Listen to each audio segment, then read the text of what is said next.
This week's episode of One of a Kind with RVD is presented by Get Blitzed. That's get-blitz.com. Get Blitz Let's Aid is nano-infused THC syrup, and it is a premium cannabis-infused syrup formulated with nanotechnology for fast-acting effects. And you can get 15% off your order when you head to get-blitz.com and use promo code RVD. Get 15% off. Head to get-blitz.com, promo code RVD, 15% off. It's one of a kind, baby. What up? Happy Friday. Happy One of a Kind with RVD. Happy 1 year anniversary of One of a Kind with RVD. This is our. Oh, is that true? Happy to do it with you, man. Oh, man. Happy anniversary, dude. Yeah, good shit, brother. It's been good times. Lots of good stuff. I love the live format that we switched to. Probably, what is it? We've been doing it for probably. Guess who's here? He's here. Yeah. Oh my gosh. My lip. She bit your lip.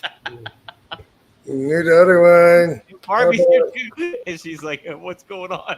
You bit my lip. Cool. Yeah, man. We're still trying to figure out what we're doing. Remember we started out doing like the mobster photos and shit. I was like, that one might not last real long, but well, I think we did that for like maybe 3 or 2 episodes. And then we're just like, Originally, I was like, you know what? We'll wait, and I'll smoke a joint at the end and tell everyone, hey, spark it if you got them, and we could all like smoke together. And then I was like, I don't want to wait till the fucking end of it. And there's smoking while you got me sitting here. And there's people all the time in the chat, and they're rolling one up and getting ready with you too. So always 420 when you're. Who?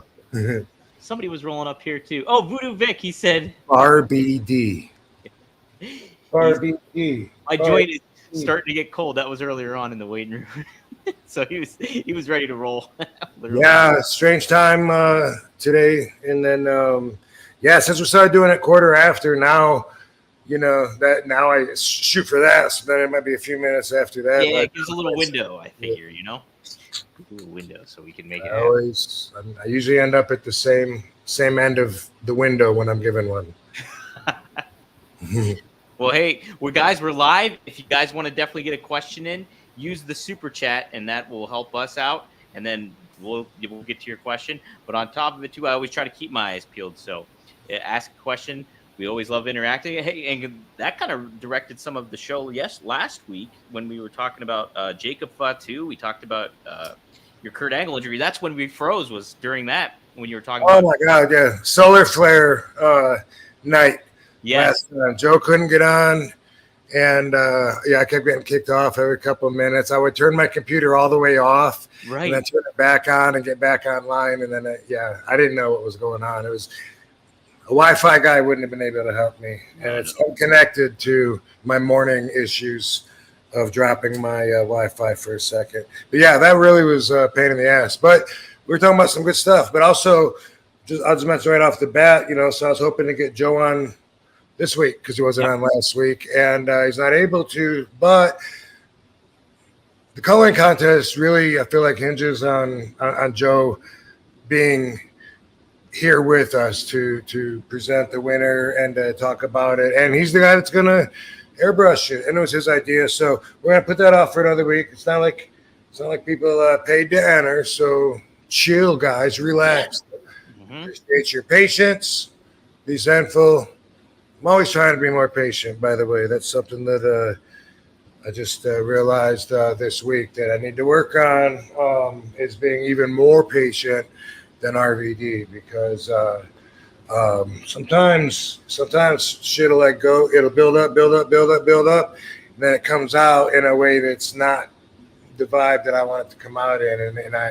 And I really would just rather work on that, because I learned when you put that kind of energy out, you get a certain kind of response back, and once you learn that that's the cause of it, you might not be as confused or upset about what you're hearing from other people. If you think about, how you made them feel before they even thought about answering you. And anyway, it's a growth thing. We're always growing, but that's speaking of patience, dude.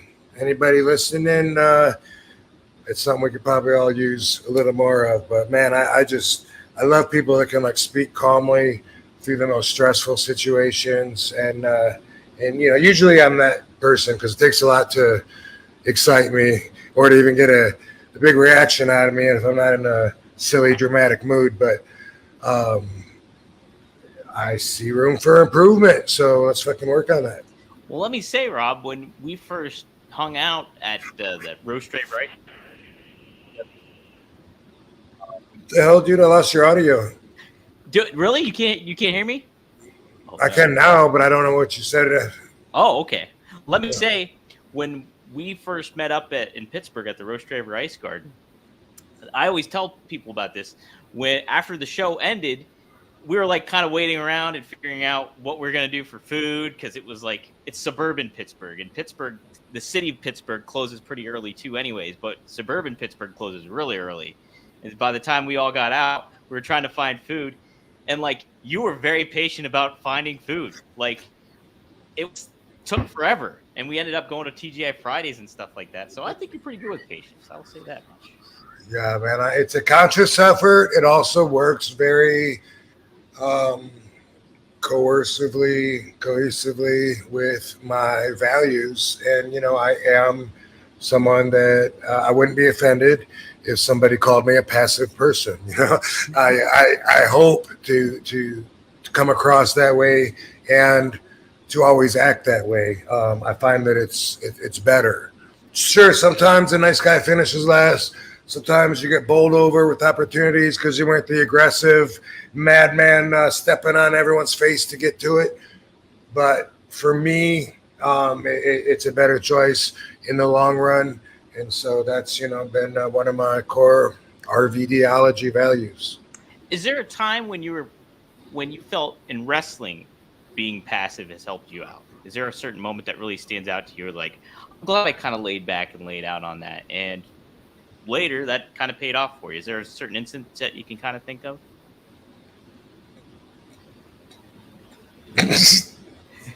Here's one. Okay. This isn't even like what you're aiming for, but it's funny because it's what popped into my head. I'm in a car in Florida, Universal Studios, TNA years, and Brian Kendrick is sitting next to me. Paul London's in the back. Good guys, always enjoyed their company. And this was the day of the spice, fake weed. That shit was easier to get than weed, especially in Florida. You could literally go right to the cigar pipe shop and buy the exact brand that you're used to, Mr. Nice Guy in the smiley face packet, and know what to expect. It was crazy times because it was actually stronger than really strong weed, but it was unpredictable sometimes. But like I said, you get pretty good quality with the sticking to the same stuff. But when you experimented with different kinds, sometimes, some people would be known to freak out. I eventually did. Way after all the TNA days and stuff. I got one called Devil's Advocate. That one had me tripping. I could not wait to kick out and sober up because I couldn't see solid. Shit was moving, and I was like, whoa, this is not fun. But for the most part, though, I had good experience with it. I didn't travel with the weed. I would just I'll get off my airplane, Orlando Airport. I'd stop by not Schlotsky's, what's the Quiznos, and get an apple. And that would be, and I would hollow that out with a pen. That'd be my pipe for the day. Blow the tunnel through, and then I would go and I would get that spice. Anyway, this is what I'm thinking of where patience helped me out. We're all sitting there one time, and then Brian just started freaking out. Oh my God, I got to wrestle tonight. What am I doing? Oh my God, I can't believe that. I have to wrestle like in 2 hours. Oh my God, what was I thinking? I was like, dude, relax, man. It's all going to be good. You got plenty of time. He's like, oh, okay. So there's an example. Hey, nice. I like that. That's a good one. A couple times, though, where I could say that, being the nice guy you do sometimes get finished last and stuff. Sometimes it does pay to be more aggressive. And that's definitely like, you're not going to get a job like in WWE unless, you're out working the guy next to you, because that's how it is. Everyone fighting to get there. But once I had my spot, I didn't want to keep fighting for it. You know what I mean? And I always had issues with that. And one way that comes to mind is whenever they would put us on the stage, all the wrestlers are on stage, producers would come by. They'd always put me up front near the middle. They want the camera to get me. They know the fans love seeing me. And when the producer walks away, people, they don't even notice that they're doing it probably. They just start like, working their way while they're talking. And then pretty soon they're like in front of me, and I'm like the Homer Simpson, that meme going back into the bush. I didn't want to, I wanted to be on camera, but I didn't want it obviously as bad as these people. So for me, I chose to be passive instead of being like, hey, that's supposed to be instead I would just be like, you know what? Someone should be looking out for me if it's an important decision, a business decision. If not, there's a lot of times you got to look out for yourself, and I would opt not to do it. And it probably wasn't the best business thing, but for my peace of mind, it was. Yeah. Mm-hmm.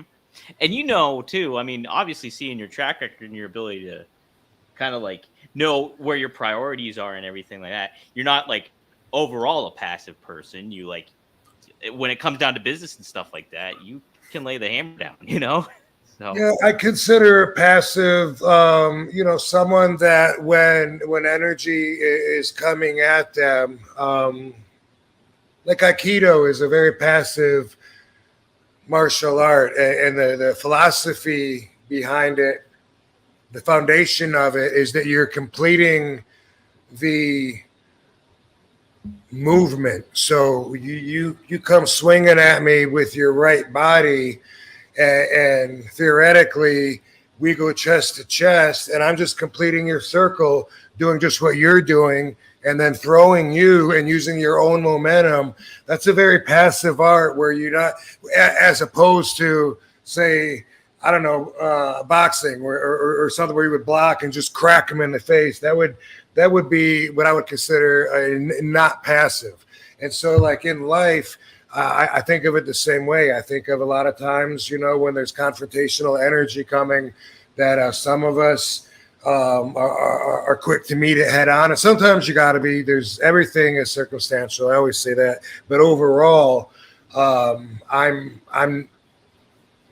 more likely to, if the energy comes at me, to try to sidestep it, keep it going in a different direction or something. That's more my comfort zone, because I don't want anything to mess up my vibration, because that's my lifetime 24/7 goal, is to work on my spiritual vibration, get it where I want it to be. And so I'm very cognizant of that. And so, there's times where, even like if there's drama around, like if me and Katie are in a public setting, Hollywood Boulevard, the mall, something, and let's say like a fight starts to break out, she's going to like want to stop, go, ooh, and look, and I'm going to want to grab her hand and like kind of double step to get away from it. I've seen enough of that. I'm not going to learn anything from it. It's asshole energy, because it's hard to be angry and not be an asshole. And these people aren't doing a friendly sparring, to be the winner of the bride out here. They're mad at each other, and everyone thinks they can fight when they're mad. Everybody. Hey guys, remember the times, those E-Feds or those Creator Wrestler Leagues? Man, I miss them. Good old nostalgia. Well, you can have it now here with Modern Mania Wrestling GM, and it's available in the App Store.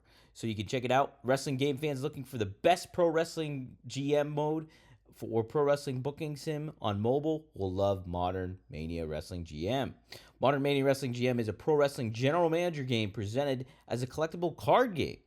It allows you to be the booker in control of your own wrestling empire, man.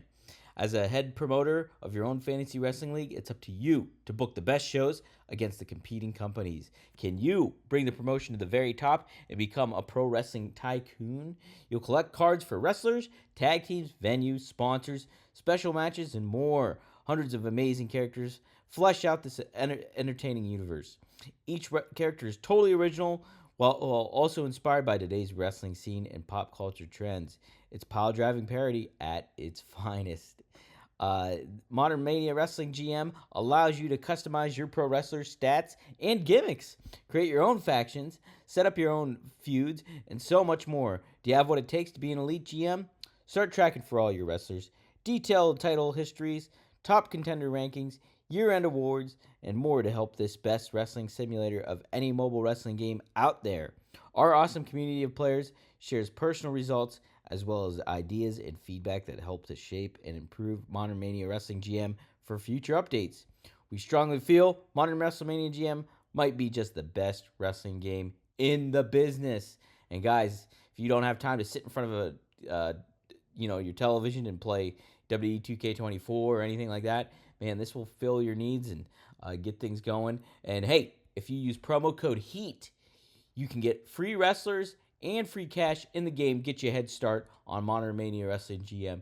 Check it out. I'm definitely going to download it on my phone, play it up, see how it is too, and give you guys more of a review too. But go use promo code HEAT to support the RVD podcast and download it. Check it out. Modern Mania Wrestling GM. I was watching something today, Customer Wars or whatever, or no, you know what? It was a kid playing practical jokes. But anyway, he's on a phone and he's at Walmart or something. He's talking to somebody and he's acting like he's talking to the manager on speaker. And he's saying, this person right here. And the person is saying, yeah, that person with the really nappy hair, tell them that hair is not cool. We need them to leave the store. They would get so pissed, not even seeing who's on the other end. What, motherfucker, you tell them come down here and say that to my face. And that's just like the natural reaction. People just want to fight and confront, not even knowing, what's on the other side. And it's an amazing primal instinct and reaction to things, and it takes a lot to study it, be aware of it, and then try to override it sometimes. And a passive energy and a passive look at life will help you do that. Yeah. Oh my gosh, it is very tough at certain when things come up like that, when confrontation comes up like that, it is tough to keep your kind of that in factor, like in the back of your head, like, hey, this is kind of, but like you said, you've been around all that kind of stuff, those kind of confrontations constantly. So you're aware, it's like, not that you're desensitized to it, but you're well aware of it, and you can and I don't want me to somehow be any part of it. That's in my mind too. Somehow, who knows? But let's just fucking move on and keep our vibe going. Right, 100%.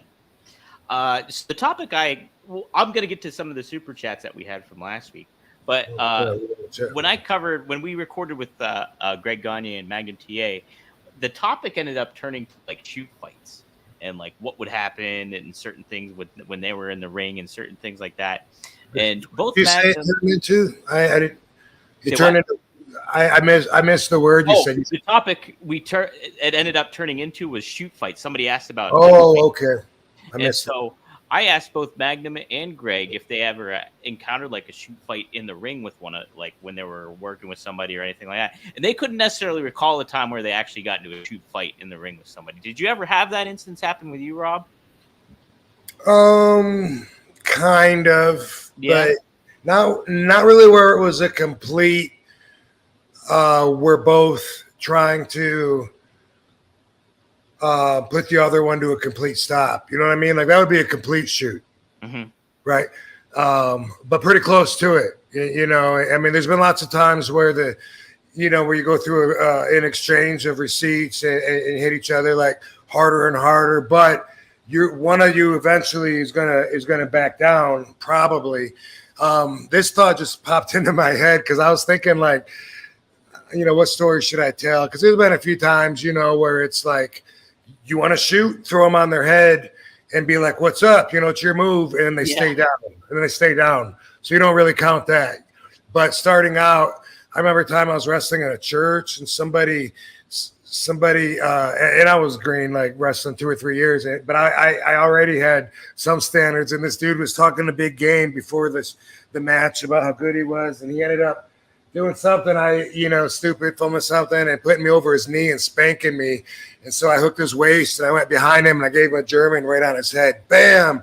and I did it purposely stiff. That's the way I was trained, because I was like, fuck you, fucking spanking my ass in front of all these people, making me look like an asshole. But he was done. And there have been, I can think of other times like that too, in Fort Wayne, Indiana, with those were like one of our first matches, and Sabu told those guys that me and Dango thought that wrestling was a complete shoot. And then within a minute of working us, I guess they believed it from how stiff we were, and like a Rolling Thunder or something. And then they just stayed down, and we weren't expecting that. So it was like a 1 or 2 minute match. But those aren't the ones that stuck out in my head. What I thought of is a memory that I hadn't thought of in a long time, but it was a wrestler from Forsyth, Georgia, named Billy Black. You might even be listening to this. I don't know. But I wrestled Billy Black a lot back in the 92, 93, 94. I don't know, a bunch during several of those years when I lived in Georgia. We wrestled in the Carolinas. Billy wrestled for Japan. He was Joel Deaton's partner for All Japan. So, he was good. He knew what he was doing. And we were like tit for tat, competing with each other. And I just remember one night where I can't remember what happened during the match where our emotions were up, but I beat him. And then afterwards, he like power bombed me and wanted to leave me in the ring. And I was like really offended because he just took my moment from me. And I was young and green, and I no-sold it and went after him. And we literally were exchanging punches, and then he'd walk, and I was following him. Then it looked probably like it worked because I finally catch him, spin him around, and we would go at it, for a while. And then like he would walk out, fuck this, and I'd go after him again. And the referee would say, come on, guys, stop this.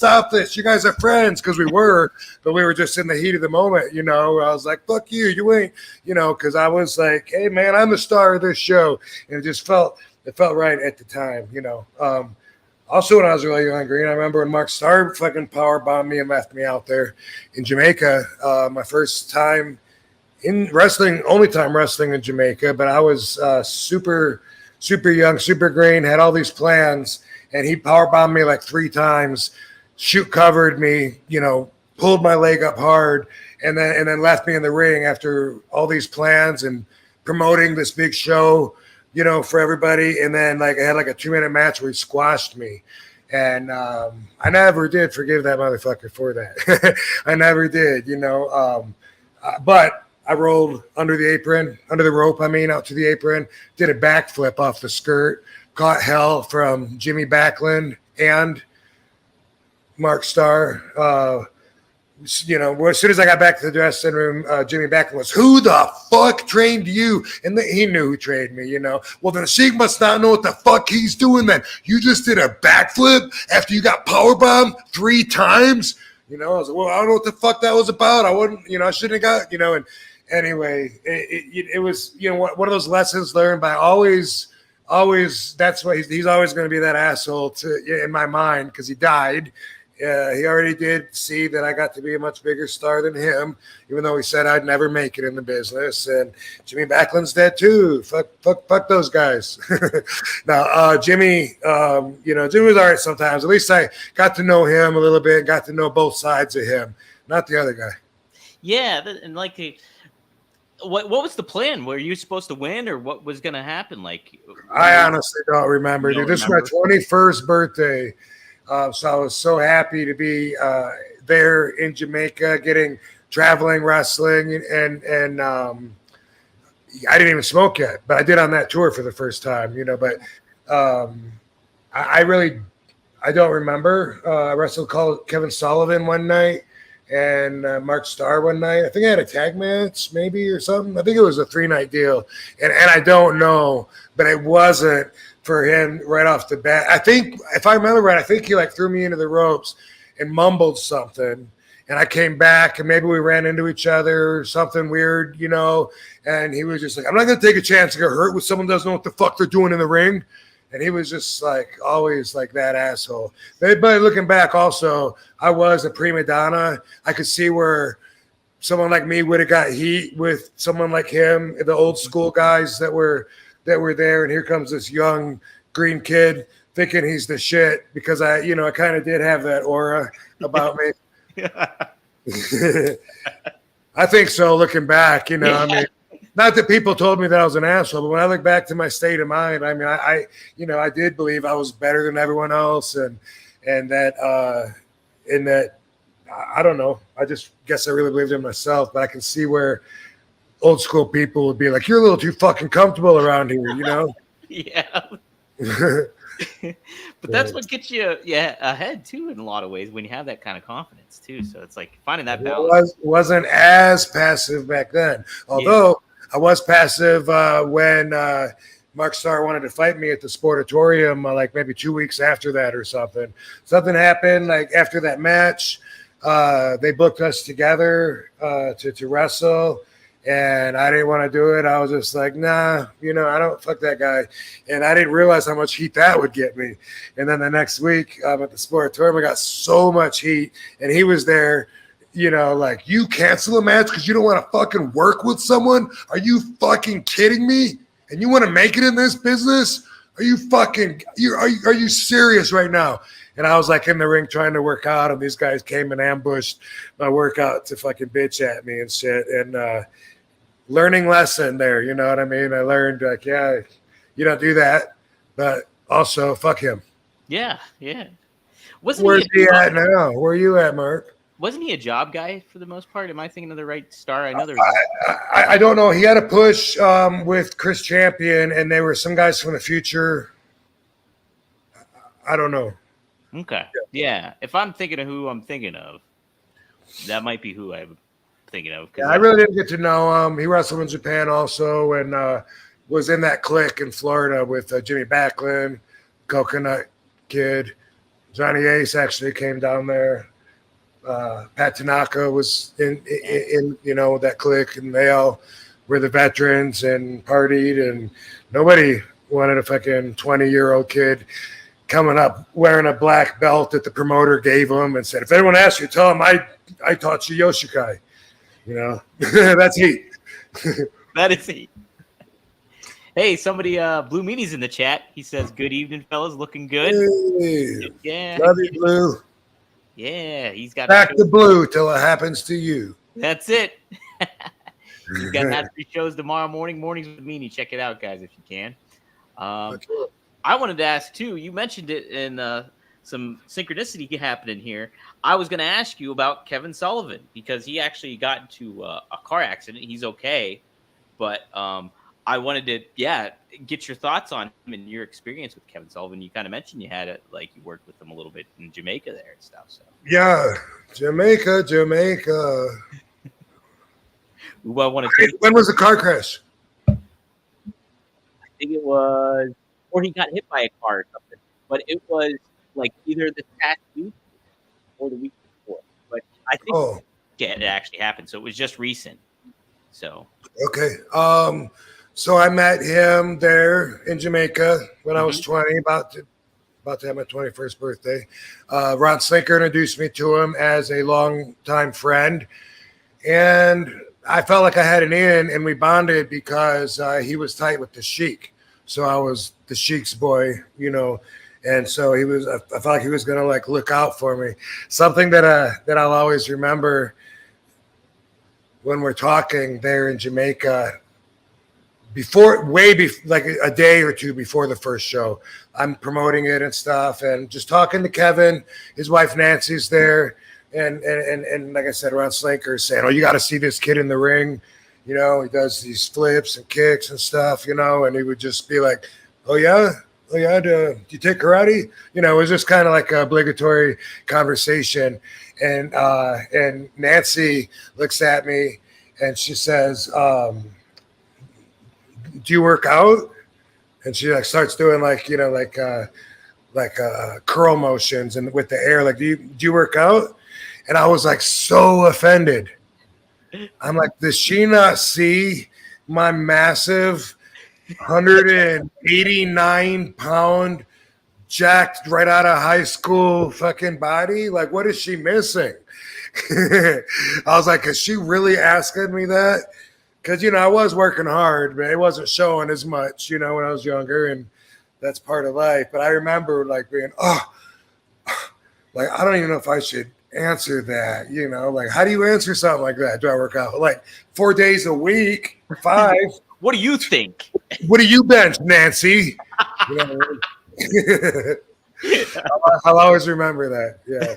Over the years, you know, Kevin is always, you know, one of those people I always bump past with him quite often when I lived in Los Angeles and wrestled for PCW, because he was one of the, I don't know if he was the booker or if he was just the maybe the general manager there or something at PCW in LA. But I would always see him there. And I just saw him somewhere very recently. I don't know where. I've only interacted with him briefly. He's a very nice guy. Obviously, he's very smart. And I love obviously, this is long after the fact when I was a fan, or before, was like the whole his satanic panic kind of gimmick he had, and that fucking varsity club stuff with Rick Steiner and all that. Just really, really cool cult like stuff. Really a big fan of that stuff. Yeah. So part B to my other story, you know, Mark Starr, when he did that, and then him and Jimmy gave me shit, you know, in Jamaica, and you're never going to make it in this business, you know, you fucking pansy, whatever, you don't know what the fuck you're doing. They broke me down.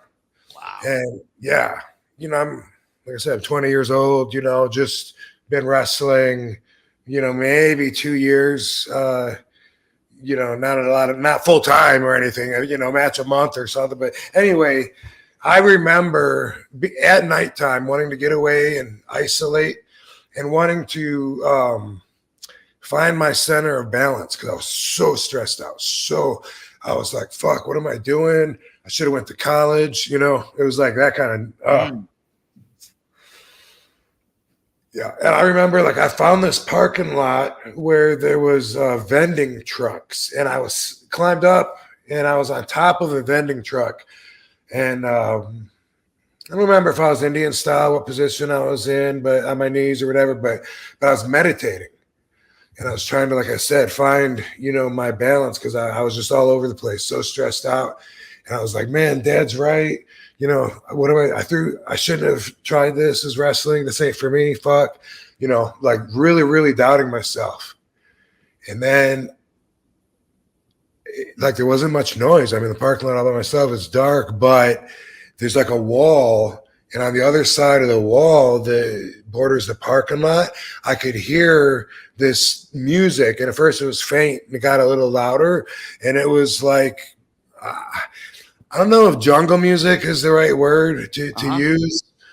But it was, you know, kind of like little chanting and some like hand drum kind of something. And anyway, it was getting louder and stuff. And the next day when I was with everybody, they were asking, did you guys hear that music last night? They said that there was a voodoo ritual going on, and they said that Kevin Sullivan was fascinated by it, and that he was trying to get into it, you know, that they were saying, no, Kevin, don't do it. And that he was like, you know, like really into it and trying to somehow submerge himself into it and follow it and be part of it. And that's something that just stuck out in my mind as well, that I'm sure I've probably never mentioned. That's crazy. Oh. Man, that's really, I mean, that fits perfectly with Taskmaster. Yeah, that's when I learned, you know, that he was into that shit. I remember we were, you know, all on the beach fishing. There was like $2 lobsters, you know, they would catch them, give them to you, or you could get them or something. Everyone was stoked. I didn't like eating lobster, but I remember hanging out with Kevin a lot then. And I don't know where I would have seen him just recently, but like I said, I do see him at a lot conventions, and I think I saw him in Philly probably. But yeah, might have. Yeah. He didn't. This is going to be a novice question, but he didn't have a run in ECW at all, did he? Did he ever show up in ECW? I feel like he did. I think, but I wasn't there, and I don't know if it was a run or just an appearance. Yeah, I'm not 100% sure about that, but I think that he did. Okay. Yeah, YouTube. Even Sheik did. I didn't even realize Sheik did. You know what I mean? Like, it was crazy. Yeah. Wow. But then, you know, Sabu would tell you, Extreme Championship Wrestling isn't the original ECW. You know, he always tells me whenever he sees my TV title, he always says, "You know, that's not the original TV title, right?" And he had one when it was, I guess, when it was Eastern Championship Wrestling. Mm-hmm. Yeah. I think it was something, but I think it was something even before that. But whatever, you know. I'm gonna read Todd's book, but I read Sheik's book. I learned so much that I didn't know. Did you finish it too? I finally finished it. Yeah, it's funny. Somebody was interviewing me, and we both said the same thing. Started a long time ago, kept getting back to it, and then just finished it. And that's just what it took. You know, it's a very informative book. It won't take everybody that, but for me, I would juggle a couple other books in between. Some things that I consider more lighthearted or get it. Philosophical, cause a different kind of vibration in me, you know. So, you know, like certain books are just so factual they put me to sleep. This wasn't, but it wasn't also about mobsters, you know, blowing their heads off and stuff like that. Just totally different. But I learned a lot of stuff about when I was there and part of the Sheik story, and I was like amazed because it's so easy to think history happened way before you. Yeah. Hey guys, let's talk about Factor. Eat stress-free this spring with Factor's delicious, ready-to-eat meals. Every fresh, never frozen meal is chef-crafted, dietitian approved, and ready to eat in just 2 minutes. 2 minutes! And choose from a weekly menu of 35 options, including popular options like Calorie Smart, Keto, Protein Plus, or Vegan and Veggie. Also discover more than 60 add-ons every week like breakfast, on-the-go lunch, snacks, and beverages to help you stay fueled and feel good all day long. What are you waiting for? Get started today and fuel up for your springtime goals. Get the chef-prepared meals or take on the table in 2 minutes with Factor's ready-to-eat meals so you can get back to doing what you love this spring. Looking for gourmet meals? Try meals that feature premium ingredients like filet mignon, shrimp, truffle butter, broccolini, and asparagus. Guys, I had such a diverse set of meals coming in for Factor. It was so great, and every day, it was like, I felt satisfied afterwards. It's not like you're going to still feel hungry a lot. I don't even have a microwave, so I just throw them right in the toaster oven. Boom, they work in the toaster oven. It's great. It's fantastic, easy cleanup, nothing to worry about. No fuss, no mess meals. Factor meals eliminate the hassle of prepping, cooking, or cleaning up. Simply heat and savor the good stuff. Tailored to your schedule. Customize your weekly meals with flexibility to get as much or as little as you need. Pause or reschedule the deliveries to suit your schedule. Factor is your solution for fast, premium meals without the need for cooking. So head to factormeals.com/RVD50 and use promo code RVD50 to get 50% off your first box, plus 20% off your next box. That's code RVD50 at factormeals.com/RVD50 to get 50% off your first box, plus 20% off your next box while your subscription is active. Guys, check it out. You will not be disappointed. It's such a great deal, and I love Factor. Well, isn't it? It's pretty wild, and I said this before too. I think it's just so cool that you got trained by somebody like the Sheik, and you're carrying on that legacy, and then in turn, the people that you are working with, they're carrying on a little bit of your legacy too, because they've learned from you in certain ways too, and they've adapted your style. So it's kind of neat just to see that legacy carry on, so to speak. True. Mm-hmm. Blue Meanie did say the Chris Champion tag team was called the New Breed. So how about that? The New Breed. Yep, that's right. Yeah. I do remember that. Yeah, when I first started watching wrestling, I remember seeing them on. It was like the first show. I like. We only got WWF, but then Saturday morning, I guess, maybe it was on Fox when Fox came out. We only had 3 channels. People have no idea how far we've come, like in decades. Yeah, right. First, we had 3 channels. And then when Fox came in, that was like a 4th one. And they had something on Saturday morning, which I don't know if this would have been, I don't think AWA, but I know the New Breed. I saw them there and the Road Warriors. Oh. So maybe Blue Meanie knows what he might know. What TV wrestling organization that was. I kind of think Kevin Sullivan might have been there too, maybe, but I'm not sure about that. I gotta say Kevin Sullivan was an early ECW, so there he was there. So cool. What else was there? I saw in the chat. Do that one. Seth wants to know if anyone got superpowers from the solar flares. Not that I know of. Rob, did you get anything, you think? No, man, just pissed. That drained your patience. It drained your patience. Yeah. What happened? Hold on, I want to say. Oh, Joe Holland message in the group here. I want to find it here. He said something. Cool. Yeah, Joe was saying here in Las Vegas that the signal was extra bad because we're near that area 51 and they have these beams, disruptive beams that are part of their regular frequency. And I was really hoping maybe we could talk a little bit about that, and hopefully we can when he's on. Yeah. He knows a lot about that. He knows a lot about that, you know. And I was telling him, like, fuck yeah, I was watching that stuff with the Senate hearings like about a year ago. But I don't know if you know this or not, but it just came up like a week ago. Also here out in Las Vegas, there's a reporter named George Knapp, awesome, legendary TV reporter. He was always there with all the mobsters back in the day, and he's always there with all of this inside, with all of the UFO places, black ops programs, stuff like that. He's just awesome. But anyway, like a week ago, he was talking about a program that just got announced and named. Fuck, I can't remember what it's called right now. I'm going to think of it or look it up, but a program that had to do with studying, I think, UFO defense systems or something, and it just got acknowledged that so much was funded to this program, and he was the one announcing it. But then the girl said, "Did you already know about this? Because you're already in there all the time." And he said, "I knew that this program existed, but not the name of it, something like that." The fuck, now I got to look it up, but don't let that stop you. I'm going to multitask here.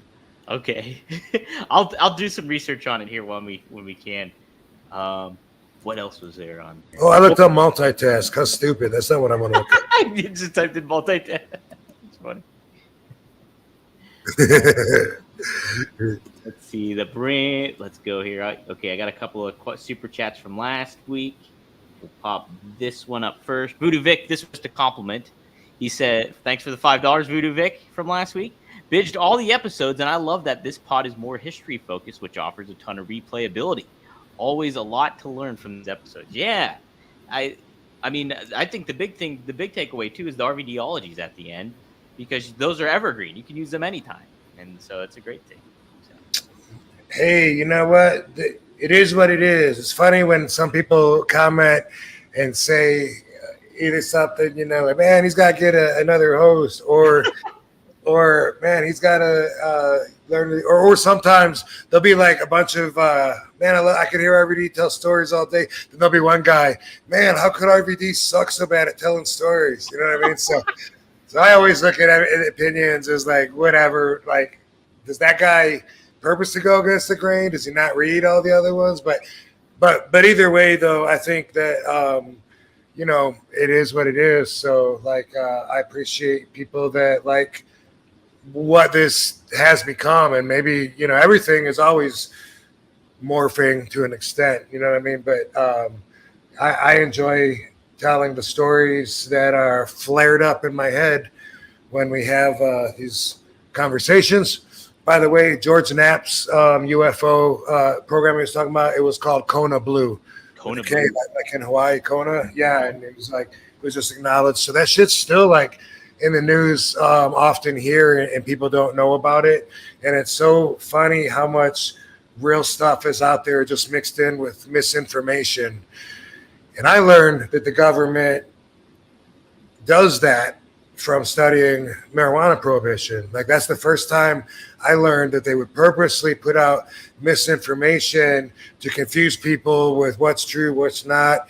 And they still do it. And now that the DEA says that they're going to move forward with reclassifying cannabis, here comes the misinformation. Get ready for it. Okay, I'm ready. Yeah. No, I'm just saying it's going to be coming. Yeah, they're going to drop it. I get it. They're going to, because, you know, it's so easy to be like make it for instance, make it mandatory that any kid that gets caught with marijuana automatically has to go to therapy or whatever the fuck you call it. counseling, yeah. drug rehab, right? Mm-hmm. Make it mandatory. Anybody that gets caught with the weed, you send them there. Then see how many people are there, and then use that as your bullshit statistic to say, this many people needed rehab. This many kids under 15 needed rehab because you sent them there and made them go there.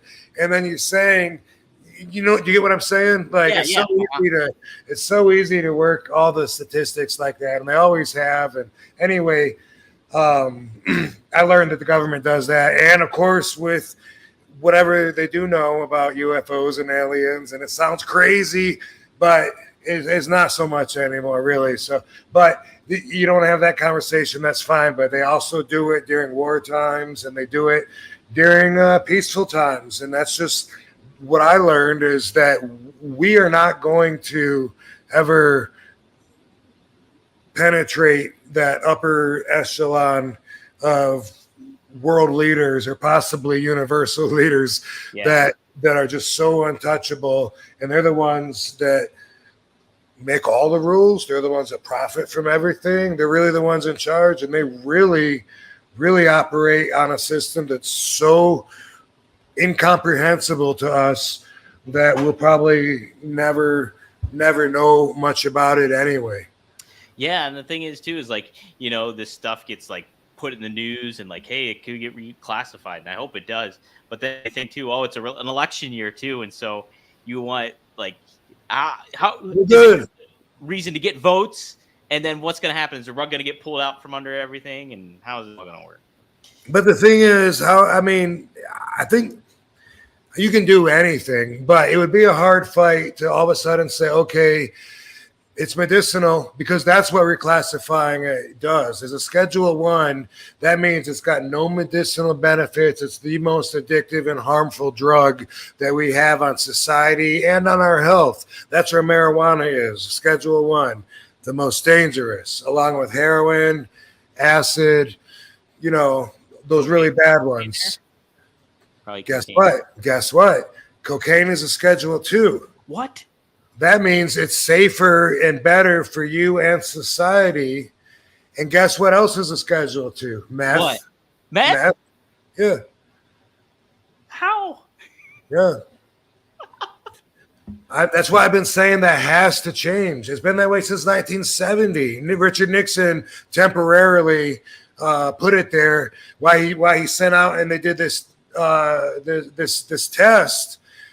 And he didn't like the results of the test. So he just, boom, forget about it, threw it away, erased it. And then we've been living with it since. And a lot of people, especially racially profiled people and agendaed, biased profiling that drug enforcement agencies have used since they prohibited it in the 30s. It was always about that. And so anyway, if they reschedule it as a Schedule 3, which is what they're saying they're going to move forward and do, then that would be acknowledging it actually is medicinal. It's the third class of the most dangerous, and that's a lot more realistic. And that's where you'll find I think Vicodin's there, like some prescription drugs, steroids, things that aren't an epidemic, like fucking fentanyl. Marijuana is worse than fentanyl or the same. Come on. So I've said forever it needs to be done. A lot of people that are in the marijuana advocating movement are going to look at this as ridiculous because they believe, and I do too, that it could be declassified, and just be out there to be nature's medicine for the mind, like aloe vera is for the body. Mm-hmm. It's only a drug because someone says it's a drug. It's growing out there in the field, like the corn, like the hay, like the sugar, whatever. But anyway, Jack Herer, my mentor, he would hate to see it reclassified instead of declassified, because then, that still gives them control. They still got to make money over it. And, I believe in baby steps. I think it's a good thing, but it'll be hard for them to do this and then to pull back and say, okay, now that I'm comfortable in the office and my seat's warm, let's say it's not medicinal anymore. That would be hard because most people already know that it is. They just don't know that the laws are as fucked up as they are in the classifications. And they also don't know, by the way, that the federal government prescribes medicinal marijuana, and they always have. It's a little pill called Marinol, and they give it to people that have AIDS or Cancer. Wasting away diseases like that, stimulate their appetite, kill their pain, add to their enjoyment of life. It's called Marinol. And I've tried it a few times. It's gone around the dressing room or whatever. I mean, it's been around like forever and ever.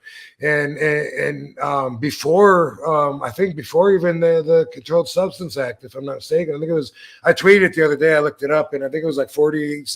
I don't want to misquote. I hate it when I do that. I hate it when I find myself and I'm like 1 year off or something. I'm like, oh my God, I can't believe I said that. But anyway, besides that, they also did a program where they grew weed, roll it into joints, and sent it in coffee cans to patients that needed it medicinally. Yeah, and this compassionate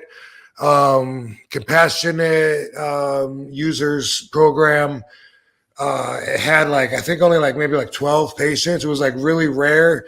There was one guy that was very outspoken on a lot of marijuana educational shows, and he would talk about this painful disease he had where his bones would be protruding out of the joints and it hurt really bad. And he was showing a coffee can. He'd open it up, filled with rolled joints, even more than D-rolled for me that I took photos of. And anyway, a few years ago, at least 8 years ago, there was one or two of them still alive. I don't know if they're still alive now or not. It'd be something that should be easy to do a quick search. But anyway, they were grandfathered in. So they were still giving them weed. And if they're alive, the federal government is still growing weed to send them while arresting others and killing their dogs and selling their houses. It's hypocrisy, always has been, but hopefully it's a good move. And, I guess we wanted to talk about that anyway. I got there from just talking about how the government, uses misinformation overall. But yeah, it's a pretty significant thing. At first I was at first I listened to Biden's speech and I was like, I'm going to wait to get excited. I believe when I see it. And then within the next few hours, I started reading other reports. And then, when it said the DEA announced that this is their plans, is to move forward with rescheduling this.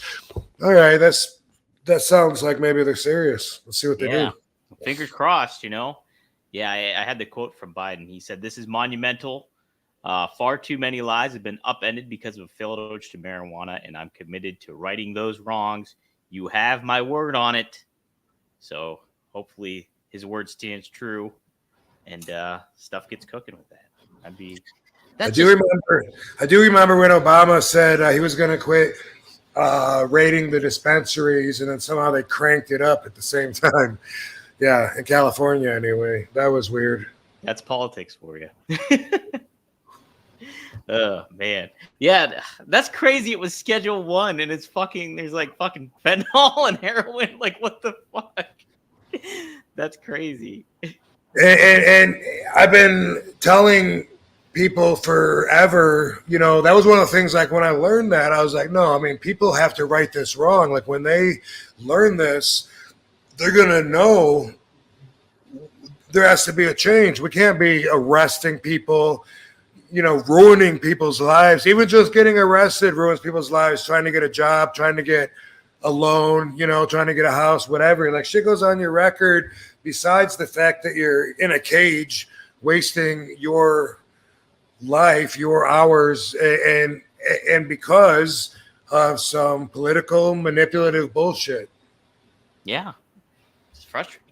frustrating. Yeah. So I know that's part of it too, though, is that he's releasing a lot of wrongfully arrested people, and that's important because you wonder, like, well, but they were still breaking the law at the time. So, did you go by morally if it was wrong, or do you go by if they were law-abiding citizens or not?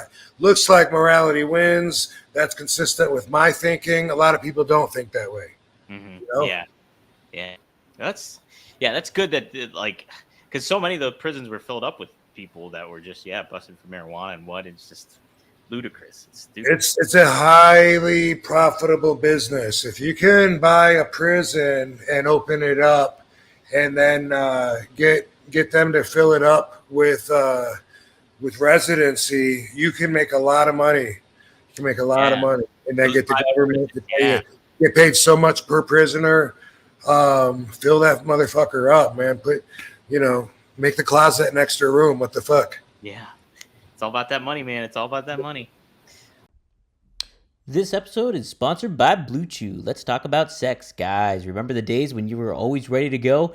Now you can increase your performance and get the extra confidence in bed. Listen up, BlueChew.com. Blue Chew is a unique online service that delivers the same active ingredients as Viagra, Cialis, and Levitra, but in chewable tablets and at a fraction of the cost. You can take them anytime, day or night, so you can plan ahead or be ready whenever an opportunity arises. The process is simple. Sign up at BlueChew.com, consult with one of their licensed medical providers, and once you're approved, you receive prescription within days. The best part, it's all done online, so no visits to the doctor's office, no awkward conversations, and no waiting in the line at the pharmacy. Blue Chew tablets are made in the USA and prepared and shipped direct to your door in a discreet package. They always say first impressions are important. What about lasting impressions? Blue Chew wants to help you have better sex. Discover your options at BlueChew.com. Chew it and do it. And we've got a special deal for our listeners. Try Blue Chew free when you use our promo code RVD at checkout. Just pay $5 shipping. That's BlueChew.com, promo code RVD to receive your first month free. Visit Blue Chew for more details and important safety information. And we, RVD and I, thank Blue Chew for sponsoring the podcast. Super chat from last week was this one. We've talked about this, but Kamels, I hope I said it right. New Zealand, RVD, consider opening a wrestling school someday. Rob, you talked about doing it, like your thought process on training other wrestlers and stuff like that. Touch upon a wrestling school, so to speak, if you will. Yes. So over the years, I have had the thought circle through my brain once or twice. I did try for a little time to train a couple of guys that really weren't really athletic. They were friends of mine. I thought if I could train them, then I could have other people to help me if I get students, so it's not just me in there. But they had no business being in the ring, and I found out I really didn't have the patience. I don't understand why people don't understand what I'm saying. Mm-hmm. And so it frustrates me. And that's what I was talking about earlier about working on patience. Sometimes I'll be talking and someone looks at me like I'm not speaking English, and all I can, and I mean, what are options? Say it again. More peacefully and slower, that would be good. But also, here's an option B. Say it again, but say it louder and dramatically. Like, what the fuck don't you get? That's probably not the best choice, although a lot of times it seems like, the lowest hanging fruit. So you grab it and you do it. Things escalate. You get a response. And anyway, that's what I was talking about also about being passive. It all ties together. Yeah. Always. Everything does. Mm-hmm. And it's true, too. I can't remember who I was talking to this about, but I was using... What are you talking to it about? I want to say it was Greg and Magnum. Say it. So it was, you look at guys Greg like... Greg and Magnum. You look at guys like Michael Jordan and stuff like that, and they're just so talented, and they're like above everybody else in a lot of ways when it comes to like what they're able to do on the basketball court or whatever field they're in.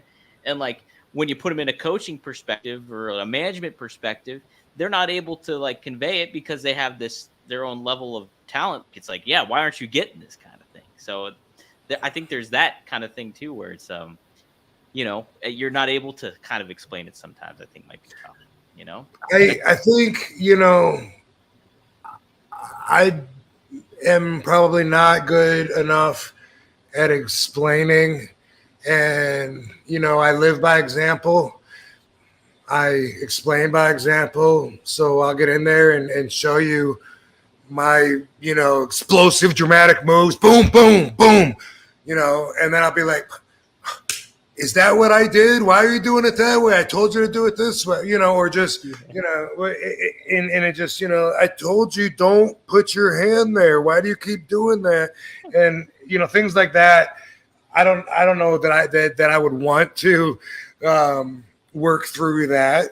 Of course, as we learned before, I would if there's a reason, right now, can't think of a reason. It wouldn't be for passion or because I want to spread my wisdom of wrestling. So it would take a reason that I don't know. I could see maybe more possibly. I don't even know. I was going to say, like, I've never done a seminar. Every once in a while, somebody wants me to do a seminar, and I'm like, same reason. I don't do that. But at least if there's guys that are already good and I'm looking at the best of what they got, trying to sharpen them up a little bit, then maybe that would be something that I could communicate and relate to more. I don't know. But same thing about my stretch video. Someone asked recently, can it be available on a platform? I always, my whole career until just a couple of years ago, wanted to do my stretch video. And I have filmed it several times, different locations. I've thought and rethought all these different ways of conveying what I'm doing and what's going on in my body, in my head, in this space. And it's like, I can't do it. It's counterproductive to even talk while I'm doing my stretch. It's such an inner body experience for me that I think it might just be an inner Rob experience. And I probably, at this point, I don't think that I'm going to have it available because, man, me and DDP were going to do it. And he was going to distribute it through his distribution channels that he does, DDP, his yoga is, we all know, very successful. Yeah. So it seems like a no-brainer. But even with the most imagination I can have, there's just so much going on between what you see, which is the actual position that I'm in, and what am I really feeling? Like, where is my weight being bared? Where is it being free? Like where's my weight balanced, and how does that affect the muscles? Are the muscles that are holding my weight are going to be used and more contracting so that I can relax the muscles that are not holding my weight? And then there's breathing, and then there's like, besides this position that you can see with my legs, now I'm also going to turn at the waist, clockwise, maybe about 95 degrees. And then I'm going to also bend back at the lower spine and look up. And then there's all these things going on. And it's even imagining using like green screen technology, or not green screen, but I'm sorry, like graphics. I was thinking graphics where maybe I could show you like what muscles are being worked. Shit, like even with all of that, I still don't have a vision of how I could present this where, because even like if I did an audio track that was separate and you played that, but I just did my own stretch and recorded it, which is what I thought of doing at one time, I just feel like that would detach you from it so much, because I don't know, I'm going, see me, like see how I'm leaning forward, I'm dipping my shoulder in right there. I don't know, because then it's like, that's different than doing it with me, watching me and understanding. And I thought maybe I have commentary on or off so they can get to know it and use some digital graphics and this and that. But in the end, I just think it might just be an inner RVD kind of experience. I'm always happy to give tips. Yeah. Especially when it's something specific that I can answer easily, It's got to be tough to convey it too, like how you want, the so much benefit going on. Yeah, the benefit you're getting from it.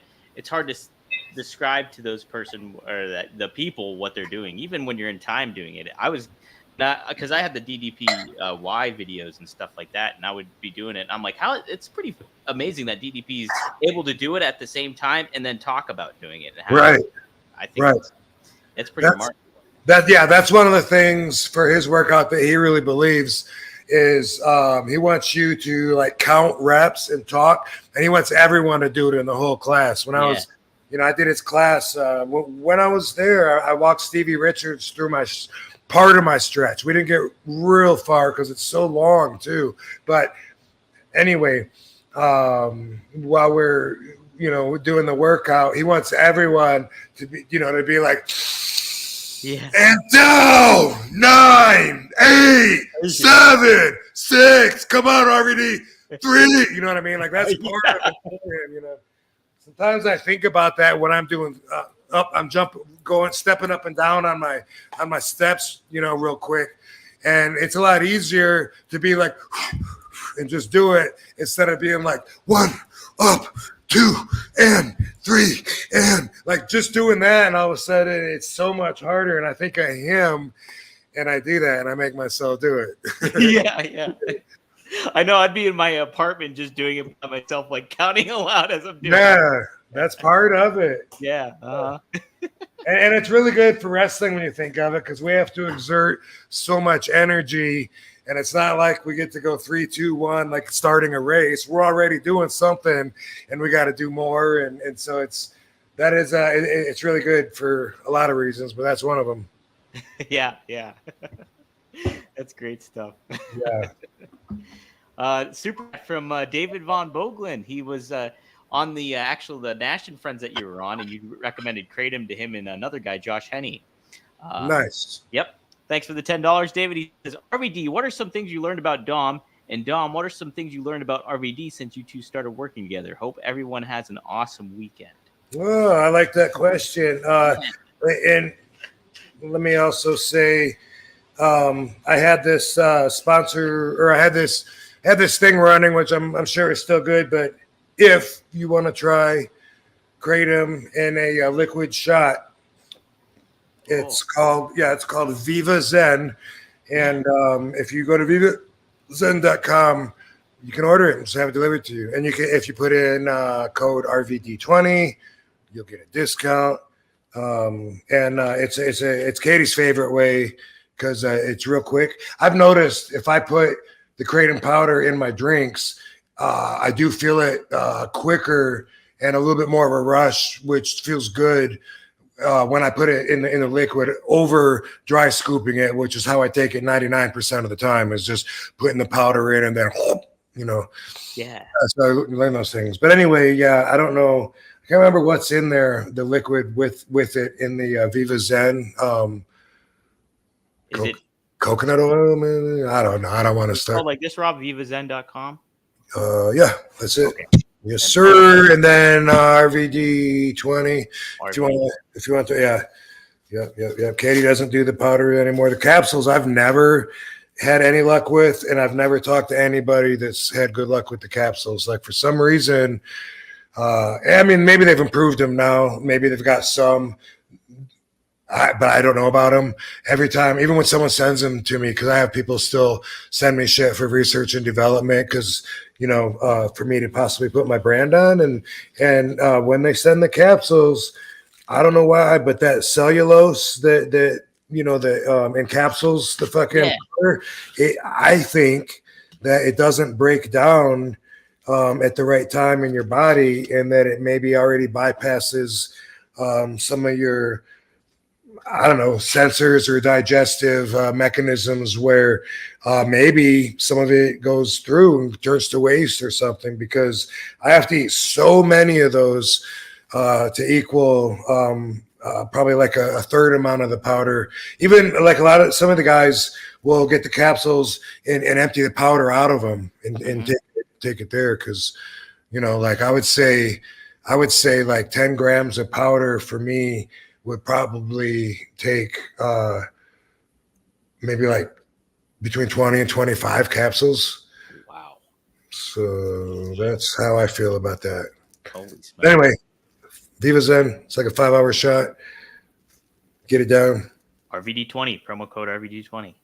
So that's cool though to hear from you guys. And what have I learned about Dom? Let's see. That I didn't already know, because I knew like right away, obviously, I liked the way we gelled, or I wouldn't have wanted to do this. I still don't know how you talked me into doing it. Like, I don't even remember. Like, I always said for the longest time I didn't want to do it unless there was like a sweet deal guarantee lined up. And now I'm like, what was it that that made me motivated to do this? But I do enjoy it, and I enjoy the feedback that we get. Yeah. Started out, you would always tell me how last week's RVDology affected you during the week, and so I liked to know that my stories or just me explaining how I see things, could help you. So I thought that was really cool. So I know you're open-minded. Yep. I know you have a cat. I got a cat. That's it.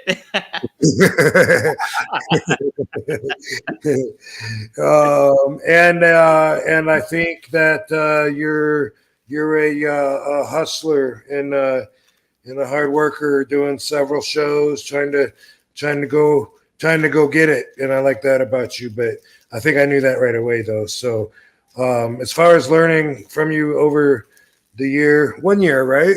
1 year, yep. Mm-hmm. Yes, it's something that I didn't know about you. Maybe, I guess I couldn't have known that we would get along for 12 months. Yeah, right. Okay, now you go.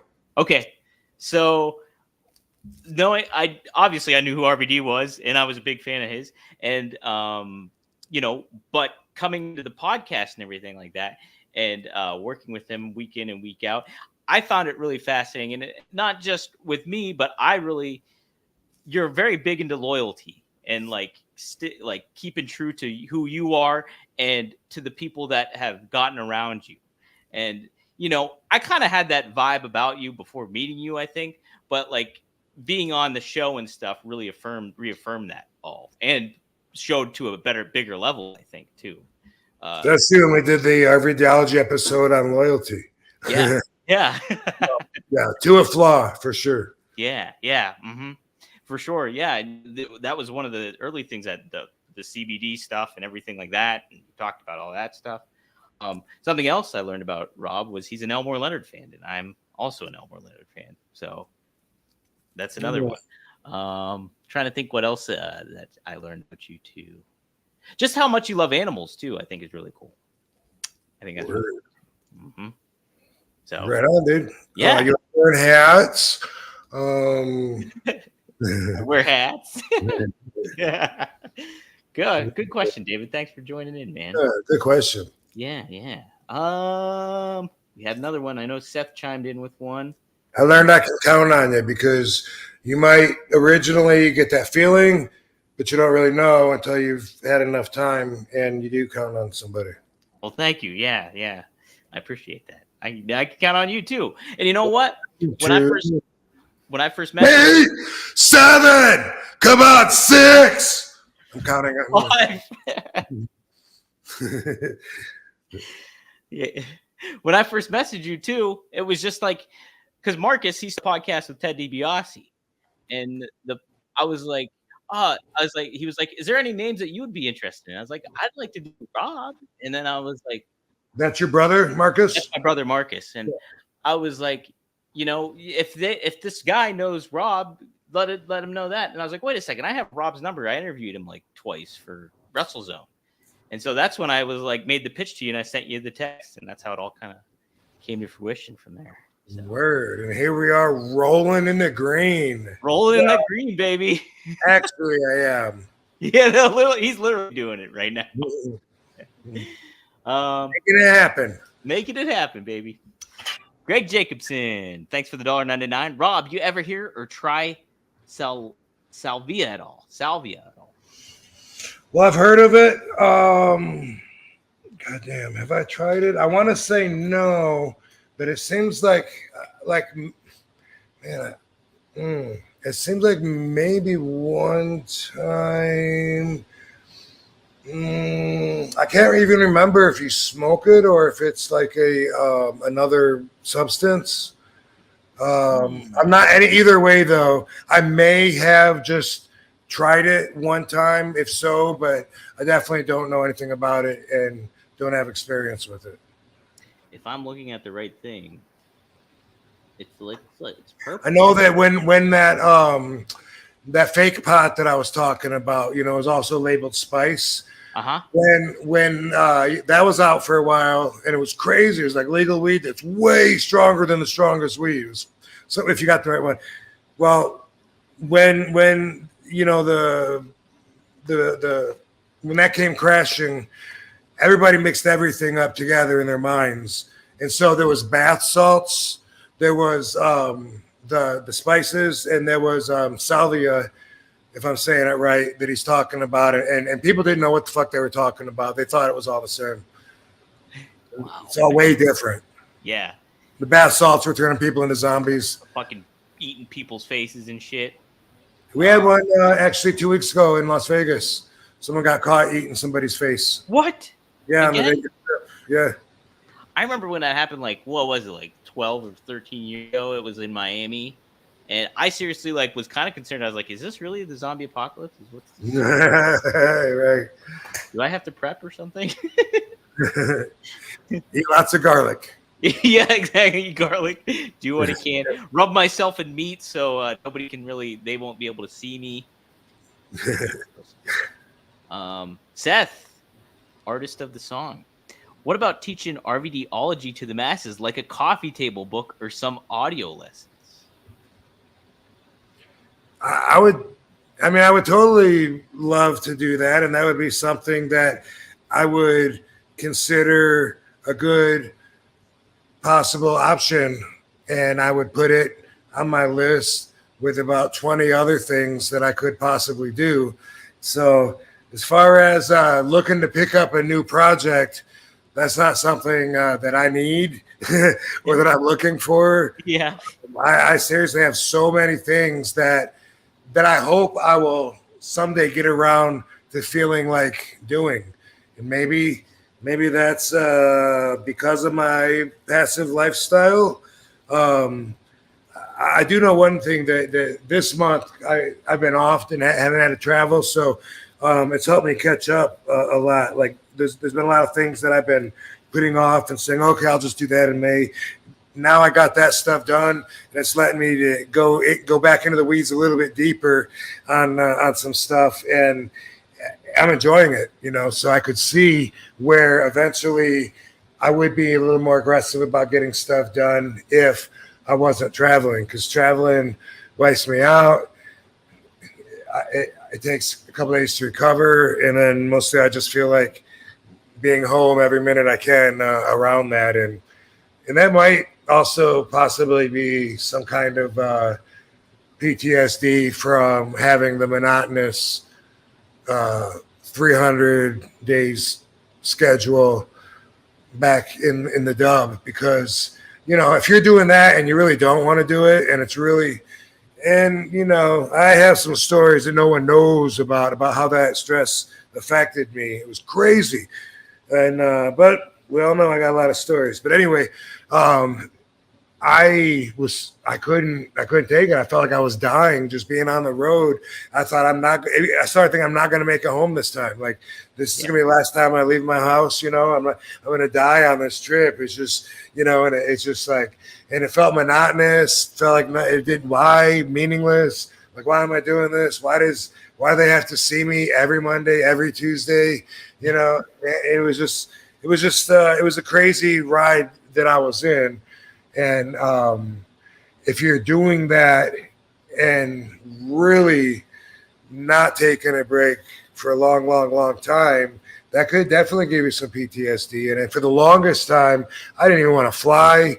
I didn't want to take any bookings or whatever. And I think maybe that's still a factor on why I'm such a homebody now, because I remember, like, me and Booker would be traveling down the highway. We're traveling 5 days a week and just talking about, like, can you imagine getting invited to a wedding or a birthday and actually like being able to make it? Right. Because I just automatically consider everything, well, there's no way, thanks, no way. And for the longest time, I couldn't imagine even like having a, weekend off. And it really was like that. And it really was overwhelming for me. Obviously, that's why I eventually left. It was a little bit much. It's not what I wanted to do full time with my life and energy, what I had left of it. And so my point was traumatic, stress, traveling. Oh, now it's like I got to remind myself sometimes, like, especially when I don't leave the house for several days, like I dreamed of being able to do this like I'm doing right now. It's like so amazing. Like I couldn't, for like a good 5-6 year run, 7 years, I think, besides when I injured my knee, I was just on the go. And I was like, I couldn't believe people like Undertaker could do that for twice as long as I have. Like they don't know any other life, their entire adult life. This is what they've been doing. That's not going to be me. And that's where my mind was at. And now it's like I'm so grateful that, I almost never wake up to an alarm. It's almost always when I wake up, I have no idea what time it is when I look at the clock. Yeah. Is it 9:30? Is it 12:30? I don't know. And anyway, I love it. And, I'd like to think I earned it. But in business is way better now than it was then. So I'm so grateful in so many ways. But what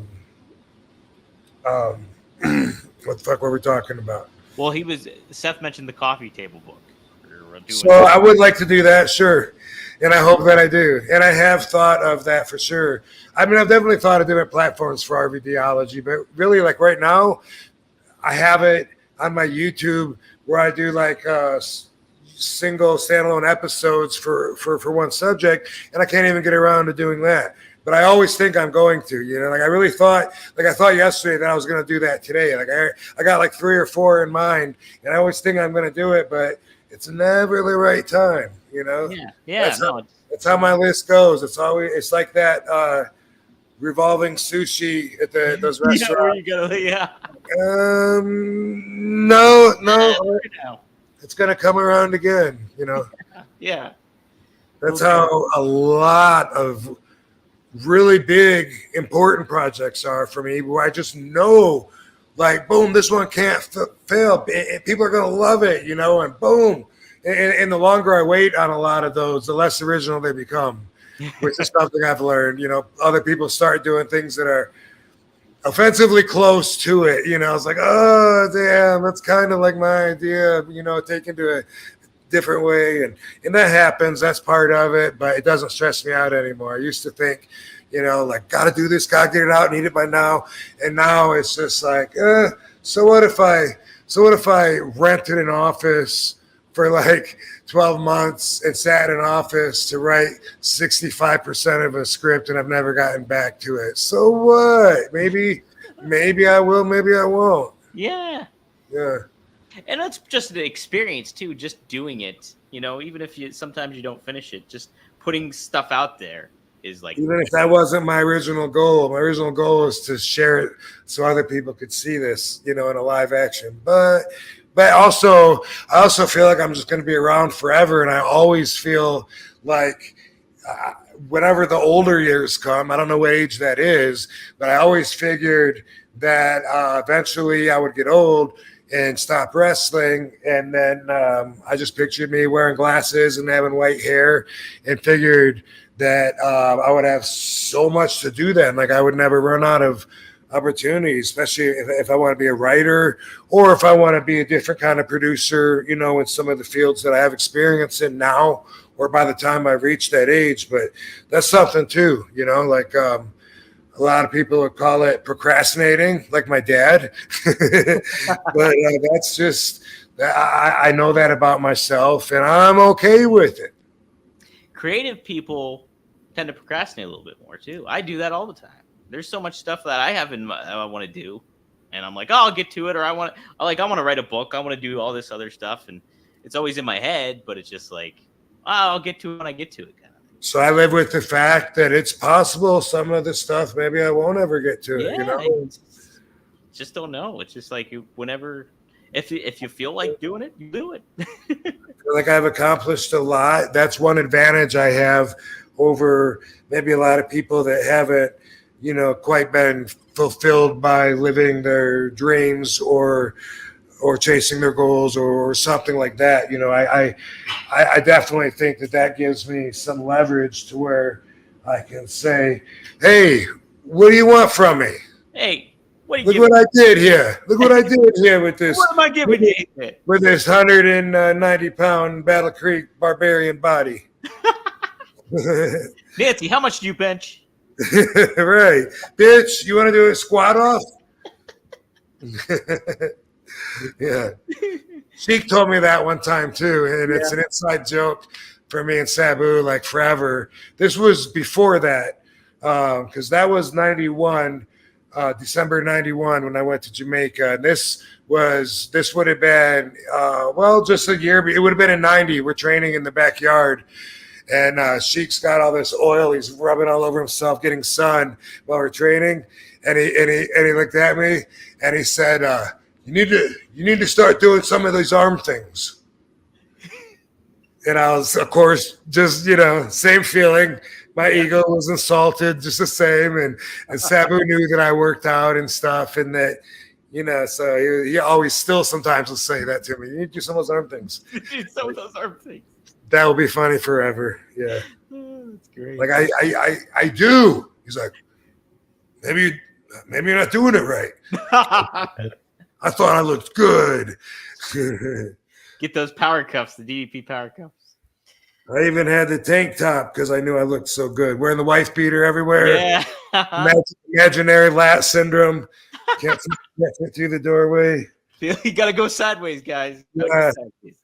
Yeah, I had that fun stage around then, and him and Nancy busted my bubble. Busted it.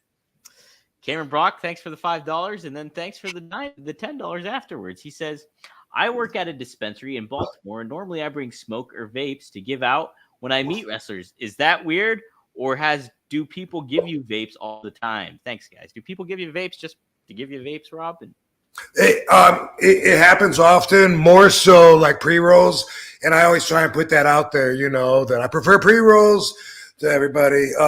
When it's vapes, it's usually from a dispensary. You know, like some place will come, and it'll be like the owner of or I work at this place, I manage it or whatever, and they'll give me like a little care package that'll have maybe you know, maybe it'll have a vape, maybe a disposable one, maybe a real battery in there, maybe a couple edibles, maybe a pre-roll or two, you know. So, hey, thanks, dude. And you know, I always appreciate it. I'm not really into the edibles, but I would think from my experience that edibles are probably the most popular way now to consume cannabis, since so many people are willing to put it in their body that never would have before. And so they're not going to think the idea of smoking it is appealing, but eating it, they're okay with. So I think that's probably the most common, but people always expect me to be excited about it. Like I'll be in the dressing room and someone that I don't know, one of the local wrestlers or whatever, be like, hey, Rob, by the way,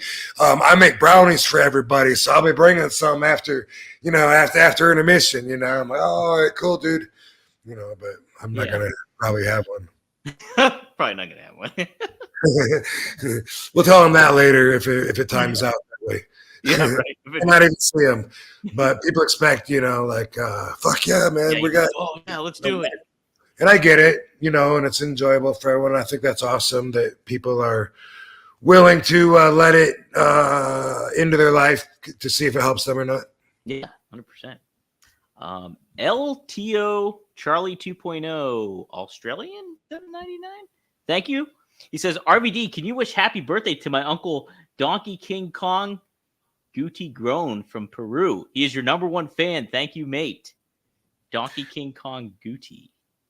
Yes, happy birthday, Donkey King Kong Gucci. Is that the uncle or that's him? That's the uncle. That's the uncle. Oh, I see it. It's right in front of me.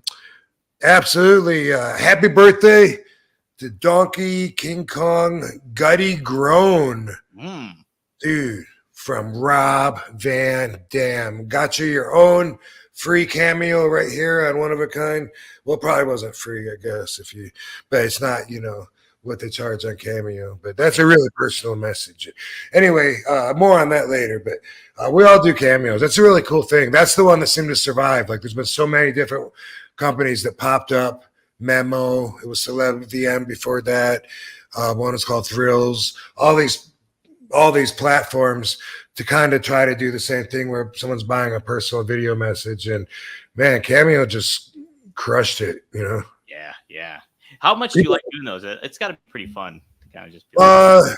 It's cool. I'm bad at it. I do it at the very end of the window. So yeah. So if it says, boom, you just got requested, it'll give me 7 days. Chances are I'm going to be filming it on the 7th day, like when there's like 15 minutes left before it expires. Yeah.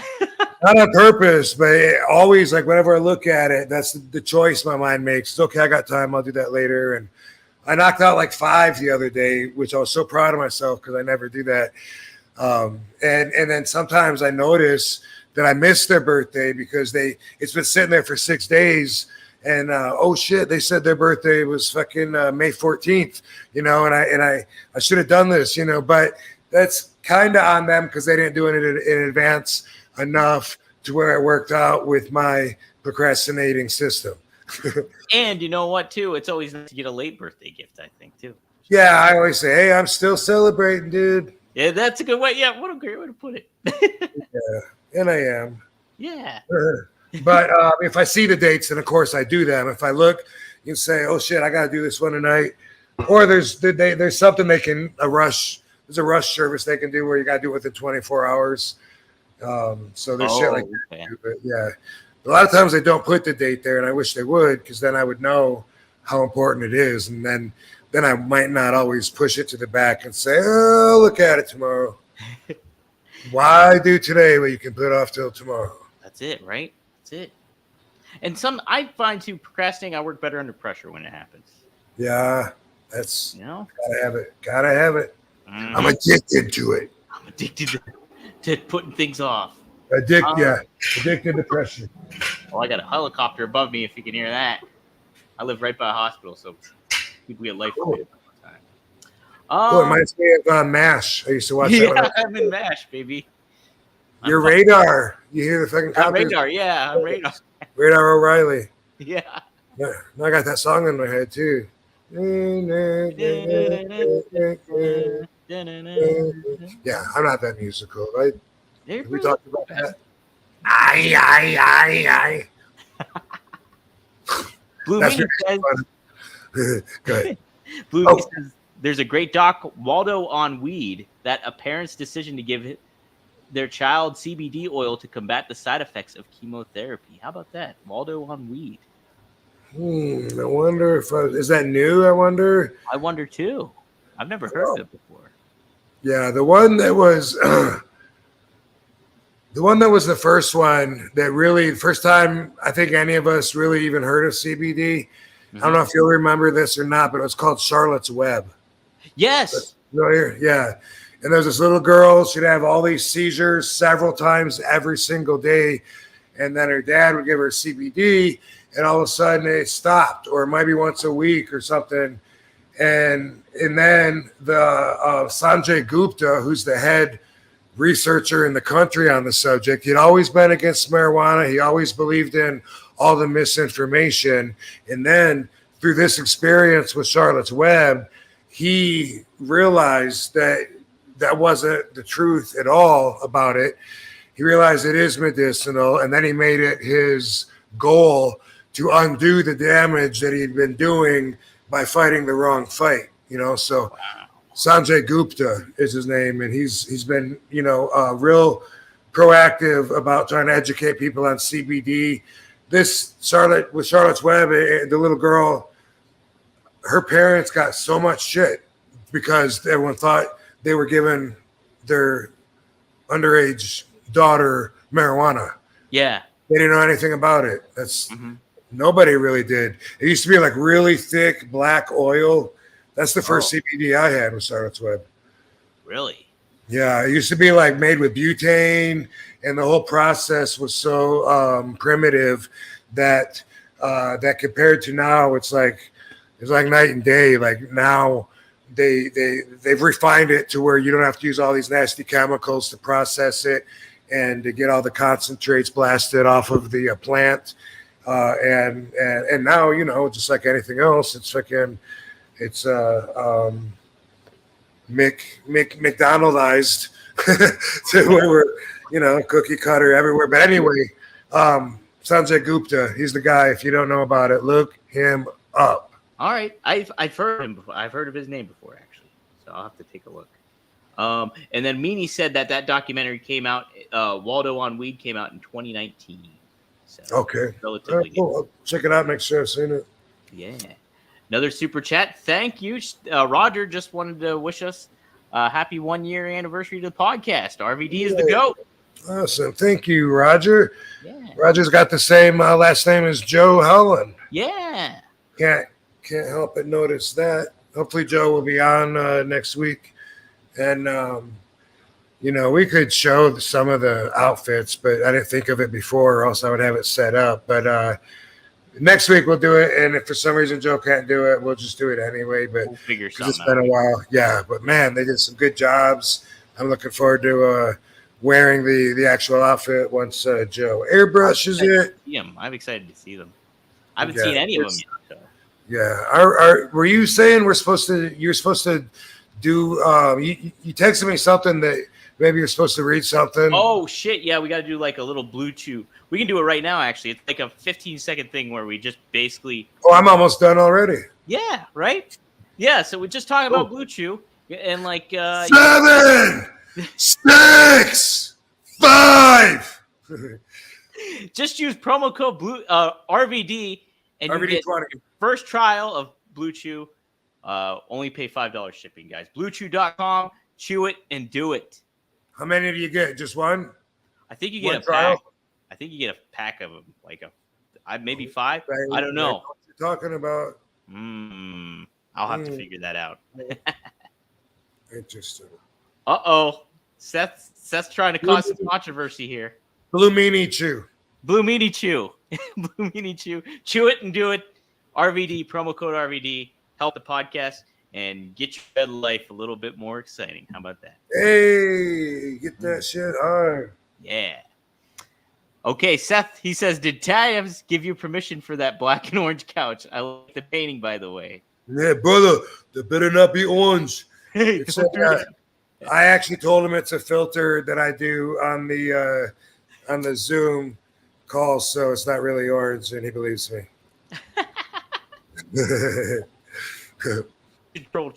We should troll Taz, and I should make a Taz-themed background for us 1 week. Hey, did he take a bump or something a couple of weeks ago? I think I saw that. Maybe he kind of did. I think. Yeah, Jericho.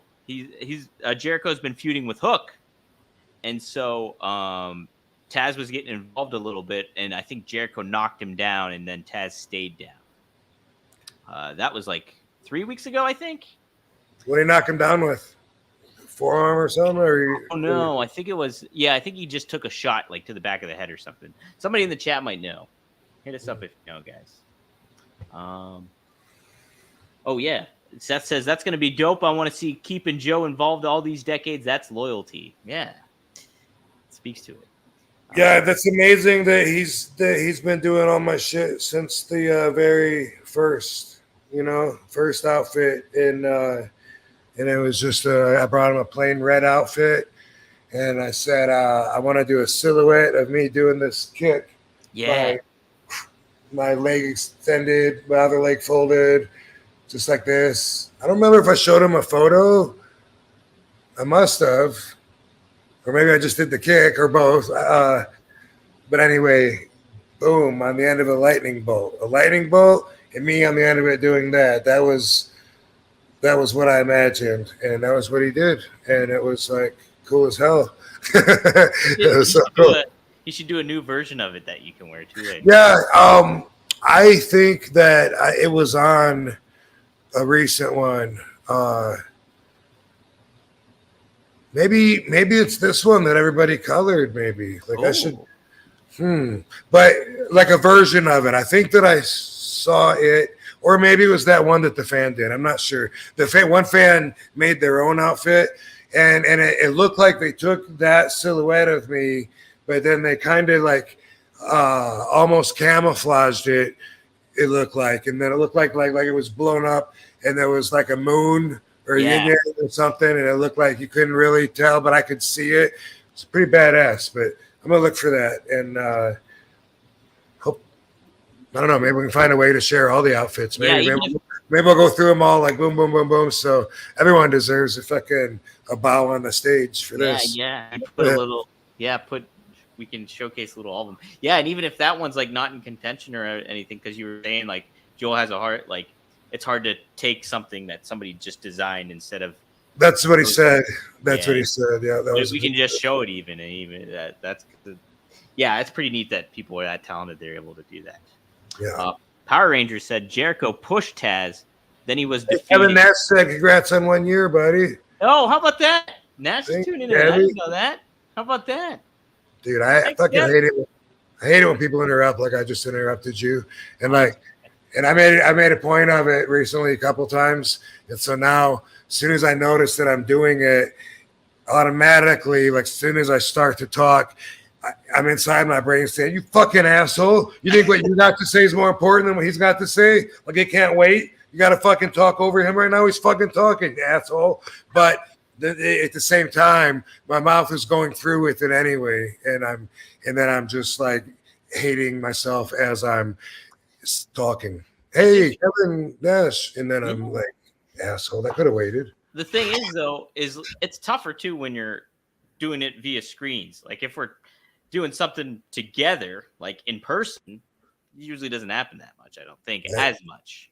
Sometimes that is true, but I can't use that as an excuse. I knew I was interrupting, and I did it anyway. I made the excuse because I was an asshole. I made the excuse for you. Jeremy Shaw, thanks for the $5. He says, I wrote you an email in 2000 as a dumb 9-year-old telling you I was practicing your frog splash, and you wrote back telling me to stay positive. That's pretty cool. And did you stay positive? Did you stay positive, Jerry? Let us know if you stayed positive. Oh, that's right. I want to pull up somebody actually sent an email to the RVD podcast email.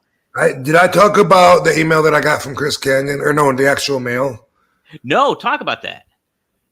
This just popped in my head, but this would have been 1991. Oh. Yeah. So I was just 20 years old and, just green as grass. Oh, the purple grass. Well, anyway, we went to USWA, and I just remember it being like around this time. Now that I think about it, I think I know where he got my address because that would make sense. Because I remember Machine Gun Mike Kelly and Al Snow telling me back then that if I wrote to Dave Meltzer in the Wrestling Observer, like back then, like even though it was looked down upon, like we all read it in the in this printed form back then, and then we go, this guy doesn't know what he's talking about unless he said good stuff, then we liked it, like wow, he likes me. Anyway, Wrestling Observer, Mike Kelly told me that I could write in there that I'm looking for any of my matches that anybody has. and that and they can, if anyone has them, to send them to me. So I did that. So it was like a classified section or whatever, but it said Rob Zukowski's looking for any match of his or whatever. I don't know if it would have had my address right then, but quite possibly back in the day, it might have said anyone that has info, can send it here. I don't know, but I'm thinking that's where he got my address. But anyway, I had a letter when I got home. I think it was when I got home from Tennessee that somebody had written me about them wanting to get into the business. They wanted to wrestle. I'm almost positive that he saw my mention in the Observer about me wanting, and I'm almost positive that he said that's where he got my info from. He wanted information on how to be a wrestler, and he was in the Army, this guy, and he's telling me, he's 6 foot, he's 220 pounds or whatever at the time, or a pretty big guy, and he lifts weights, and he can do this and that. And I don't remember, I don't remember what my action or reaction was. I know that I kept the actual mail. I know I talked to my parents about it. I don't know if I ever wrote him back or not. I must have planned on writing him back if I kept it, which I know I had it for a really, really long time. And anyway, when I met Chris Kanyon in 92 or 93, I wrestled him one time in Mount Airy, North Carolina at the fair. And that was the first time that I met him. And anyway, he told me that was him. He told me that he wrote me. I don't remember if it was like, did you get my letter, or if it was thank you for writing me back. That I can't remember. But I remember him telling me, that he had written me trying to get into the business when he was getting out of the Army. And I remember this specifically too. This, boom, clear as the day now. This information was in there. He is currently a doctor, and his friends think he's crazy because he makes $60,000 a year, and he wants to turn that down for a chance to be a professional wrestler. And he wanted my advice on that. Whoa, holy shit. Yeah. Man. Isn't that crazy? That's really crazy. What's neat too about that is I know you and Brian Cage are friends, and Brian Cage is like, that was his guy, was Kanyon. Like he was big. Yeah, I noticed when he said when Chris was saying, who better, and I was like, didn't someone else used to say who better? And then I think I learned a lot about that on maybe it was the Dark Side of the Ring. I think at Chris Kanyon, if I'm not mistaken. Mm-hmm. Yeah, they did. Like, wow, okay, yeah, that was Brian's guy. Like that was his mentor and shit. Yeah, pretty wild. Well, now I see why Brian's so athletic and why he does, so many moves that a lot of big dudes don't do. Yeah. I know he's so impressive. We were talking about that months ago. Oh, it was a long time ago when you were mentioning being in your realm and stuff like that. Brian Cage kind of fits that. He's like an anomaly, I think. He's able to do it and make it believable. I like it. It's one of my favorites too going. So.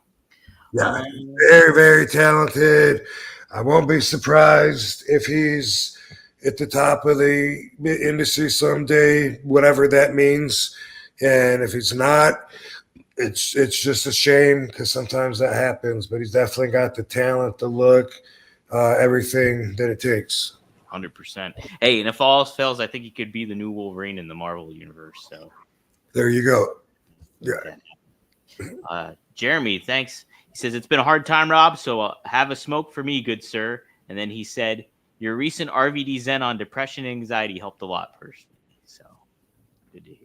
Very good. Yes, I need to talk more about that too, whether it's a standalone episode on my page or we talk about it here, because I always feel like that's not talked about enough. Mm-hmm. Right. It's weird. 2 days ago, like Ashley Massaro like went through my head, and I made a reference to when she killed herself. And then I saw on social media, I think it was Tori, one of the divas, posted that it had been, I guess, 5 years since, and I guess it was on that day or whatever, you know. And I that's like one example of some mental health issues that I sure had no idea of that was going on, you know. And that's like, it's not talked about enough, and people don't know that have it, how common it is, because there's so many other people that say, fucking pick your chin up, quit being a pussy. Right. Yeah. It's so many, I don't, what's the term for it, where it's just misconceptions, I guess, when it comes to that. And people are being more aware of it now in mental health and what it all is, you know, but there is such a stigmatism, I guess, against that, if that's the right word, where people, you know, hey, yeah, solve this on your own. You don't need, you know, there's always that adverse thing to not getting into therapy or not taking medication or all that kind of stuff. What the fuck have you got to be depressed about? Right. That too. Mm-hmm. There's that, and then there's the with the drugs, people just overall were taught to not like drugs. And Right. that's one thing where, as a role model, I kind of differ and go against the grain there, you know, for better or worse. I'm going to not tell your kid that drugs are bad. I'm going to tell them drugs in general are an awesome invention. Drugs can do amazing things, such as numb your fucking chest before the doctor cuts you open to fucking pull your heart out. Yeah. You know? Yeah. Just say no.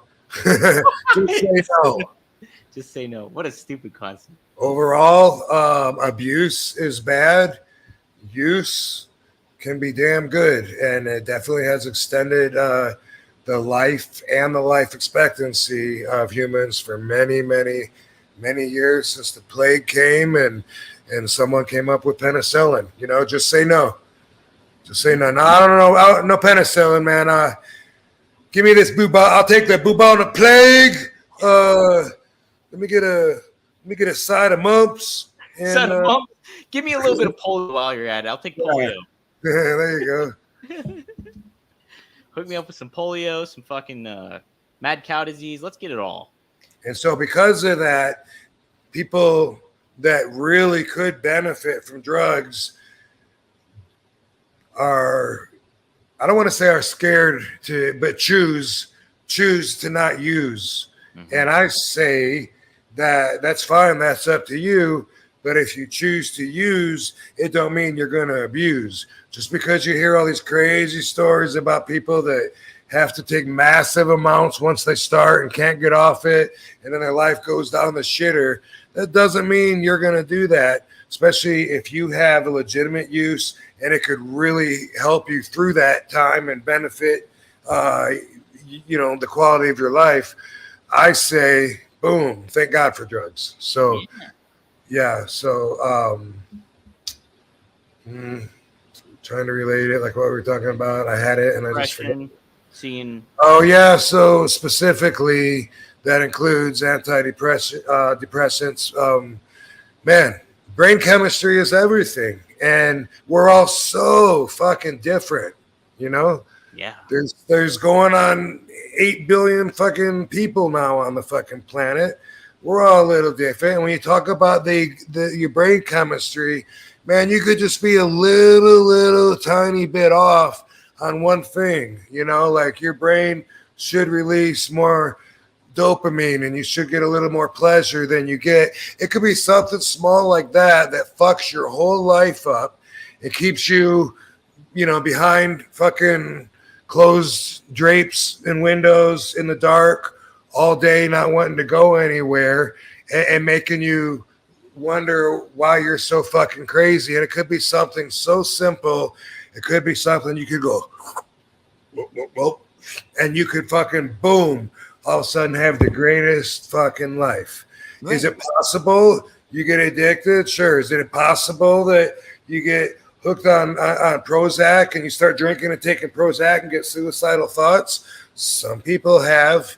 I've never been recommended Prozac. That's not for everybody. There's so many different kinds. So that's something too. You know, I've always been interested in drugs and the different kinds, the different strengths, and it's I don't know why, but it's just always been really, probably because I've been around it so much.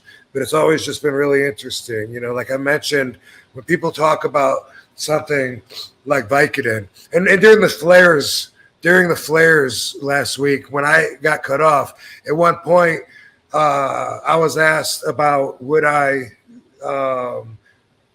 guess Seth asked about, you know, would I consider watching like one wrestling match a week and talking about it. Mm-hmm. And I was trying to get to a point saying that I wouldn't speak the same language as the fans because I do it. And they just think they know how everything works and they don't. So I don't know how I would go over the match without completely exposing it from the inside. I don't know how else I would talk about it except for what stands out to me as a worker. So, and I was trying to explain how we don't speak the same language. The words don't mean the same thing. And I used steroids as an example. You know, like if somebody says, hey, you know, this guy went to jail for selling steroids or something, in the world I live in, someone's just going to be like, damn, man, you know, did he get a lot of time? But other people, you know, to them, it's, oh, he's a drug pusher, you know, and then other people, when they hear steroids, then they're just like, oh, get that shit off the market. That's for cheaters. And other people, you know, would just be like, you know, hey, you know, did you know testosterone actually fucking helps your anti-aging factors and boom, boom, boom. And there's a doctor now, it's just clinics everywhere. Anyway, the reason I was going through all that is because I had another example that I wanted to say. And what was the fucking word that I was going to use? God damn it. We were talking about, what were we talking about before I fucking went on this? I'm at the 2-hour mark. Depression, medication. Yes. Mm-hmm. God damn it. And then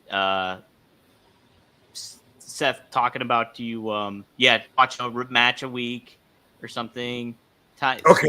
So this was maybe, now that I think about it, maybe not even worth going through all that because it kind of gets off of the depression. But I just wanted to say I've always been fascinated about drugs. And one thing is like if I hear like Vicodin or hydrocodone, which is the same thing, to me, that's not enough information because there's no amount attributed to that.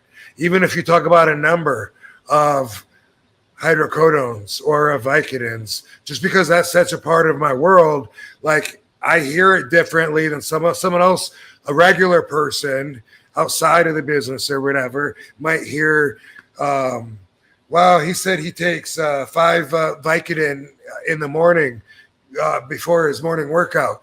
Okay, so what are you trying to tell me? I get 5 pills, but how strong are the pills? Oh, I don't know. Okay, so then what does that mean to you then? Yeah. You know what I mean? Like if they're 5 milligram and he's taking 5 of them, well, that's 25 milligrams. If they're 10 milligrams, well, then I guess that's about 50 milligrams.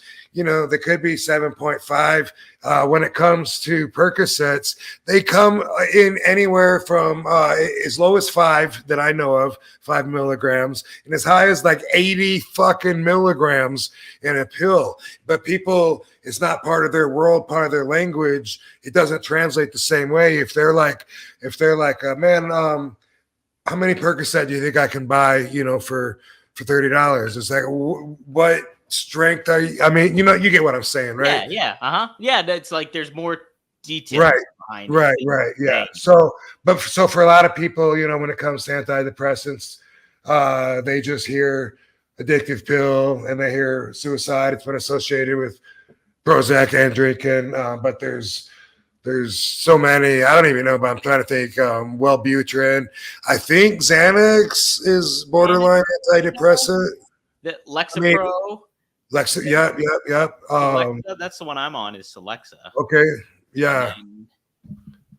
What else was there? There's a I couple. do, bro. I couldn't remember that one. Yeah. And so, even if you had a bad experience with a drug or with a chiropractor, same thing. Doesn't mean that they're all going to be like that either. You know, so a lot of times you got to try different shit, different amounts, but also actual different substances. Maybe sometimes if something doesn't work good for you, but they've got a really bad rap, you know, and people that could really use just a simple little pill, it could help make their life so much better, because it could very well be just some an endorphin imbalance. It could be just something temporary that you need a little kick through because it's something you're going through, and then you might not need it anymore.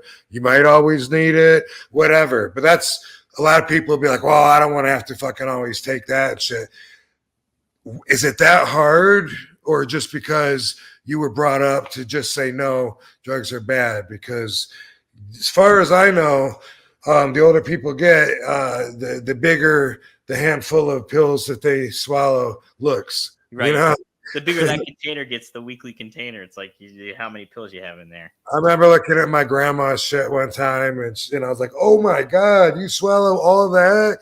And, a couple vitamins and probably anti-inflammatories. Who knows? But there was, a lot of pills, and she was an old lady, and she needed it. Do what you got to do. What, is she going to say no? Right. No, I'd rather die young. No, yeah, I'm done. I'm not going to take any of this stuff.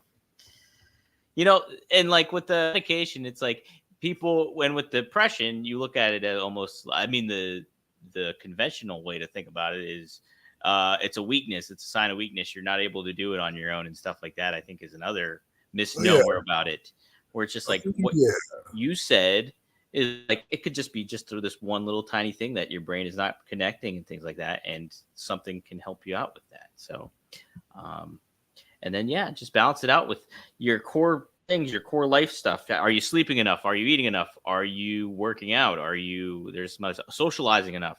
And there's one other one too. I can't remember what it is. Is it getting out and getting the sun, vitamin D? Because that helps a lot. A lot of times I go out and I just feel so much better. My spirit's lifted and everything just from feeling the sun. And I'm like, fuck, I should have been doing that hours ago, sitting there fucking feeling like shit. Right? Yeah. But you're right. That's the thing. And even though we talk about it, of course, people are still going to feel like they're weak. I sure as fuck did.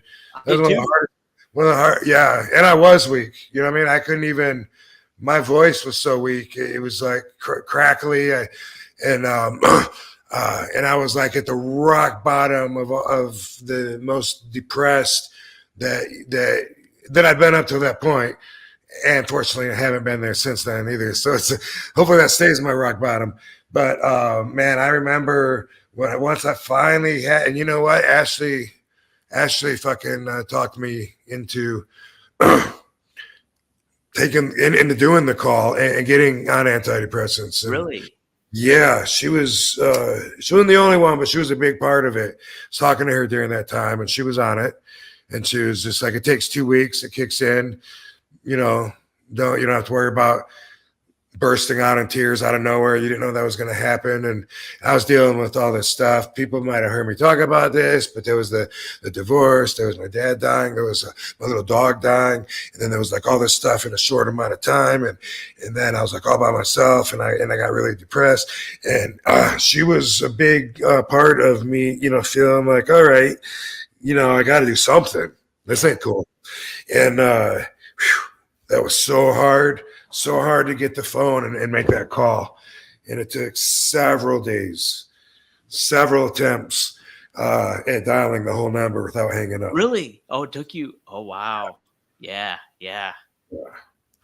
So I get it. And of course, you're going to feel like you're weak. And you know what? So what? That's just fucking stupid. That's what we're taught to believe. Like, I don't want to admit that I can't handle this by myself, but in reality, so fucking what? That's what we have each other for. We're social fucking animals. There's experts in every fucking field that we could need help in. And, you might be taking pride in something you shouldn't be taking pride in, and that's in being able to fucking live while suffering at the same time. And you might not even fucking be needing to do that. Right? Yeah, it's true. It's tough. It's a tough process when you start off and then keeping up with it and trying to keep all that focus. And the RVDology helps. It helps a lot. It's different perspective too. So there you go. I'm just looking at the chats, and Kanan said, RVD, you're one of my favorite wrestlers. Yep. Kanan, best kid. Oh, it's right. Oh, did I put that up there or you did? I did. I put it up there. Oh, okay. Because I saw we already passed that. Yeah. And we did the black and orange coat, so I was confused. I always fucking, by the time I look at it, it's always like 2 hours behind. Yeah, no, they sent me a reminder too. They're like, hey, did you get the super chat? Oh, cool. Yep. Here's a fun one. Mike Sweeney, gotta ask, what do you think it would have been like to smoke with Andre the Giant? I think it would have been hard to get the joint from him and those big ass fingers. Yeah. It's hard enough. It's actually a bit of a science passing a joint from one person to the other. The first guy that taught me to smoke taught me how to do it, and he taught me to do the pass by actually, like letting go, but you have to let the person have it and let go of it, and it's like a roll. And when you take it from them, you roll it into holding it. And every once in a while, I'll be with someone that's like so awkward, and they don't know like what to do, and they're just like, I'm sorry, here, and it's just like, here, just put it in my fucking hand. It's gonna be hot for a second, but we'll get past it. We'll make it through. I can't imagine getting high with Andre. He probably had some really big lungs, but I would love to know if he could hold his breath longer than me. Like you would think having that big of lungs, maybe holding that much more oxygen would give you the advantage. But then again, you got a bigger motor, but it's got to run a much bigger bus. So I don't know, but would have been super cool. Would have been an honor. I've never heard any stories of him smoking weed. Always just drinking. Yeah, always drinking big time. There have been no way I could have drank. I would have been fucking dead. I would have been dead. What's just seeing that image of him like holding a can of beer, and it's just like, so tiny in his hand. It's crazy. Shook his hand one time when I was that young, little Rob Zukowski at my very first live show in Battle Creek at the Kellogg Center. Wow! So and he was there. Huh? Yep. That's awesome.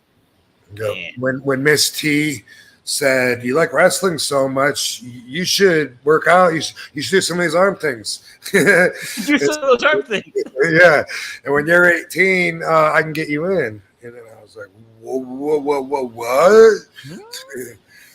Yeah. That's awesome. But Andre, Hillbilly Jim, the Killer Bees, Lanny Poffo, Iron Sheik was there, but I don't think he shook my hand. Same with Volkov. Fuck you, Bubba. Jabron. You know what's cool? We were at this museum recently, a wrestling museum in Springfield, or right outside of Springfield, Massachusetts. And this guy, everybody knows the guy locally. I can't remember his name right now. I should get back to you with the story probably. But anyway, his house, he's got all these memorabilia items hanging, and it's really cool. And he's obviously friends with a lot of wrestlers. And he had a wrestler way back in the day named Bobby Colt. And I'm looking at him, I'm like, wow, like he really was a wrestler, because I knew Bobby Colt when I was that kid getting dropped off at the Kellogg Center at those shows back then. And Bobby Colt was the ring announcer at those live events. And he befriended me. Like, he was cool because, me and my buddies, we were so excited. We'd be up there at the guardrail till the show started, trying to ask him questions, can you get so-and-so's autograph? And just bugging the shit out of him. And he told us that he used to be a wrestler, and I knew that he wasn't lying. But to see him as the wrestler up in this guy's house, and this guy knew him as that, it really like one of those full circle things, because I had forgotten about talking to the ring announcer, and then at the next show, I was like, I already know that guy, the ring announcer. Hey, Bobby, Yo, Bobby. yeah, yo, Bobby, yeah, Yo, Bobby. Bobby Cole, fuck yeah. That's fucking sweet. Oh man, that's cool. I know so many cool full circle moments when it comes to wrestling and stuff like that.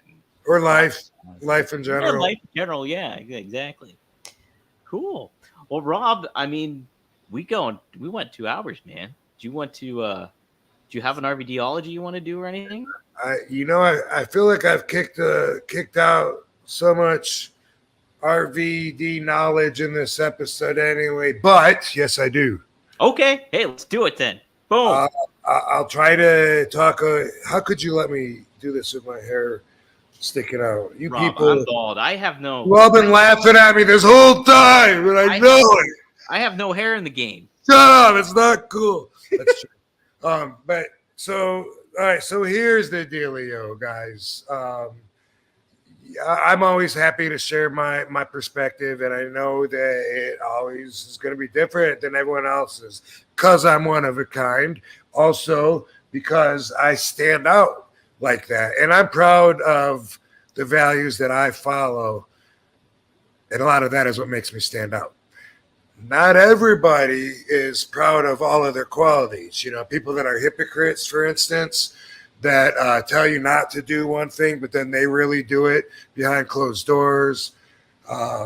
Maybe people that really don't like themselves because they've been shitty, or I don't know, maybe they got blood on their hands, whatever. But a lot of people aren't going to be the most proud of all of their qualities and their values. But you'll notice if there's ones that they think are interesting and they want to be defined by, then they're going to let you know. Those are the qualities they want you to know. They might not want you to know that they fucking think 8-year-olds at the middle school are sexy, but they do want you to know, hey, you should never disrespect the dead. Hey, you should never hit a woman. I don't care what the reason is. My daddy taught me there's never a good excuse. Fuck you. If you hit a woman, you got a problem with me. Okay. I stand by all of my values, and when I'm able to help people, then I'm super stoked about it. And so, one of mine is that I want to talk about is what I've been talking about this whole episode, as far as being passive, but in a more specific way. I personally don't feel comfortable telling other people what they should do. That is where I'm comfortable with my energy exchange between Rob and the rest of the universe. To actually take control verbally, or try to, of someone's free will is something that doesn't resonate with me. And so I would love people that know me, maybe people that watch me, to ever find that I'm not consistent with what I said, because that's my core true beliefs. I'm not even comfortable, if let's say Katie's sitting over there on the couch and I want her to hand me the remote control. At this stage of spiritual growth that I'm at, I'm not even comfortable saying, hand me that. Hand me the remote. Thanks. I don't say that. That's not how I approach the idea of suggesting that somebody else help me. I will most likely go, hey, could you hand me the remote? Or baby, would you mind handing the remote? Thank you. That's the way that the whole thought translates before it comes to my mouth. I'm sure there might be exceptions. There's exceptions to everything, but I really can't think of any. I'm not around kids. I know that when you have children or you're taking care of children, sometimes they need you to tell them what to do. I'm not comfortable with that. You know what I mean? I can imagine if I saw a kid taking stranger or candy from a stranger, getting into the car or something, and I knew what was going on, I can imagine saying, you shouldn't talk to strangers. But that's not my nature, and I don't even expect kids to look at me as someone that should be able to tell them what they should or shouldn't do. I expect kids to say, why don't you fuck off? Like I said, I'm not around kids. I don't have that relationship with young kids, and I know that's part of it. But for me, I'm always, it maybe sometimes I say maybe you should, if it's a suggestion, maybe you should call her and just tell her how you feel. But I won't say, and when someone else suggests what you should do, sometimes it's cool. They're trying to help. It's conversation, whatever. But if they suggest something and they're serious about it, and it's something so opposite from what you want to do, then it's a problem. Because then you just don't want to hear it. It's just like garbage, like, like if they're like, if they just say, I don't know, this is an example I'm making up, but like if someone says, if I say, oh, fuck, man, this restaurant looks really crowded. Damn, I was really hoping we could eat here. They look like they got a big line outside. And if I'm with a certain person, they might say, you should go up to the front and speak to the manager and tell them you're Rob Van Dam. And if that's like something that I wouldn't do, you know what I mean? Yeah. You should tell her that you're RVD, see if she wants to sit with us. You should ask them if they want to ride. If it's something that you just wouldn't do, then it's just like, please don't tell me what I should do. Another time that comes up is with stand-up comedy, because people want to live vicariously through you. So a lot of times they'll say, oh, you should try this one up on stage. And then they'll go and proceed with a joke. And it's like, that's not my creative expression. They do it with wrestling too, Mm-hmm. Kush, the dude that does my song, Rob Van Dam, because I went through all those years being a pioneer, always coming up with new moves and outdoing myself, being extreme. He thought that I should just always do that forever. And he'd say, you should come up with about like 5 new moves, because the moves that you've been doing, like we've already seen those now. And I would just be like, okay, thank you. Thank you for telling me how to be me. Yeah. And it's always like felt like that to me. It comes across like that. And now, like I said, just this person that I am now, it doesn't feel comfortable at all to tell somebody they should or shouldn't do something. Unless maybe they ask, hey, Rob, should I date girl number 1 or should I date girl number 2? I think you should date them both, but even then it's like, I think you should, or maybe you should. And that's from reprogramming myself as an adult, from being aware of it. And since I'm aware of it, I find that other people sure as hell don't mind saying what other people like myself should do or shouldn't do. I hear it all the time. And I wasn't always that fucking aware of it. Like I said, I got here. I remember a time when I was living in Augusta. This would have been around WCW time, so I'm 22 years old. And I had a roommate that was Greg Price. Greg Price was a wrestling promoter. A lot of people know him. He was a big part of my career. He actually worked for South Atlantic Pro Wrestling when I was there. I met him in that real estate office in 1991 from South Atlantic Wrestling. Later on, he took over the book. I worked for him for South Atlantic, and then I worked for him for Wow. And then he and I did shows together under All Star Wrestling. At one point, we were roommates, 21 years old. you're young, you're stupid, you have no idea how immature that is when you're that age. But looking back at it, I've said this a lot of times on this show, but I say it everywhere. I feel like I didn't grow up and didn't feel like an adult till my mid-40s, till going through that rock bottom depression that I've already talked about, having to rebuild myself and keep what was important and get rid of what wasn't working. And going through that caused me to finally grow up and look at my relationship between myself and the universe is something completely different than I ever did before. So that's why I'm so much more now open and willing to share my perspective, because I'm committed to it and I have the experience to back it up, and I have the record to show that the experience paid off.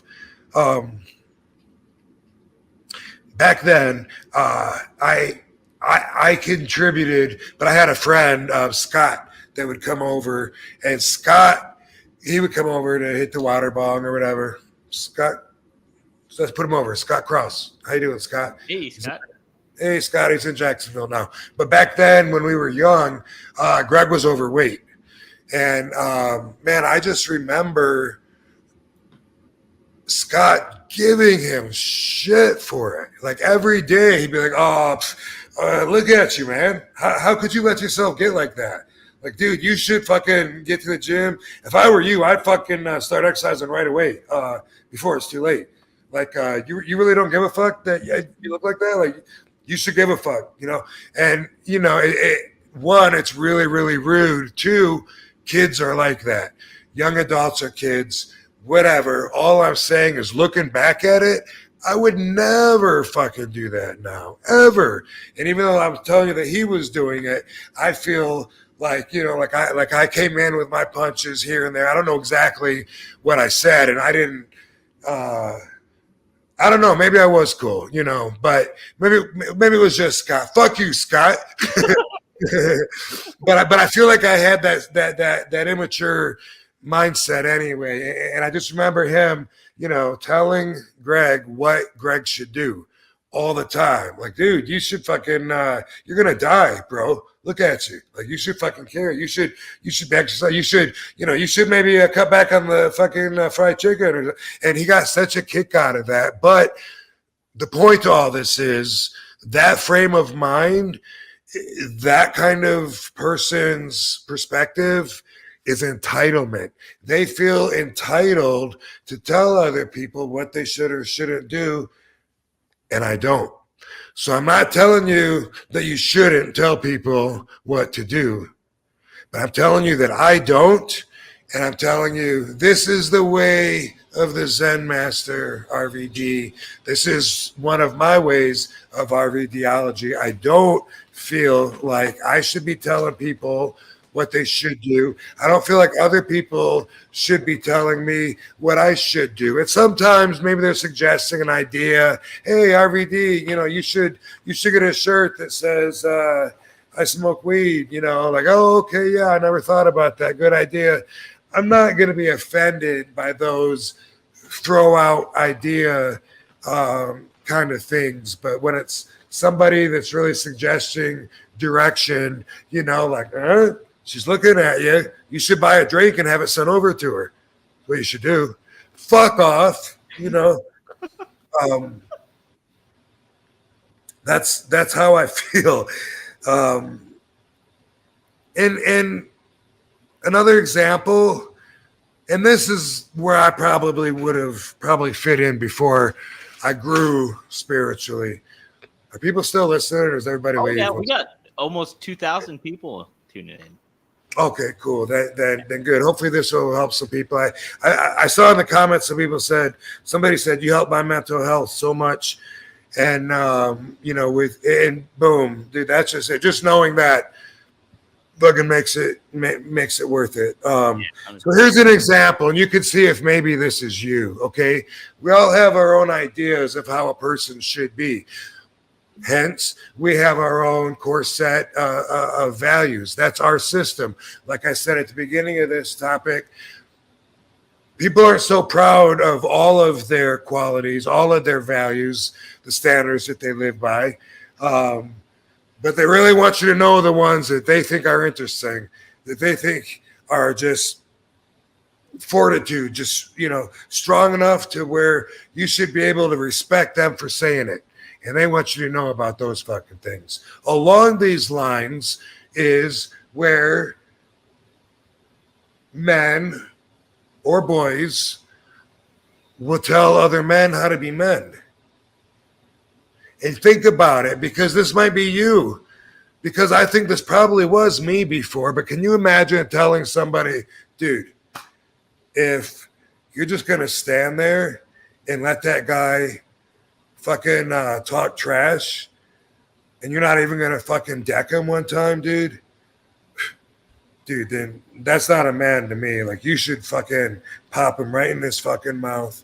Does this sound familiar? A lot of people feel like pushing these values on other people, and they mean it sometimes with a respectable approach. Like, maybe I think I'm helping you, teach you how to be a man, how to be respectable. And then I'm saying, wait, what, dude?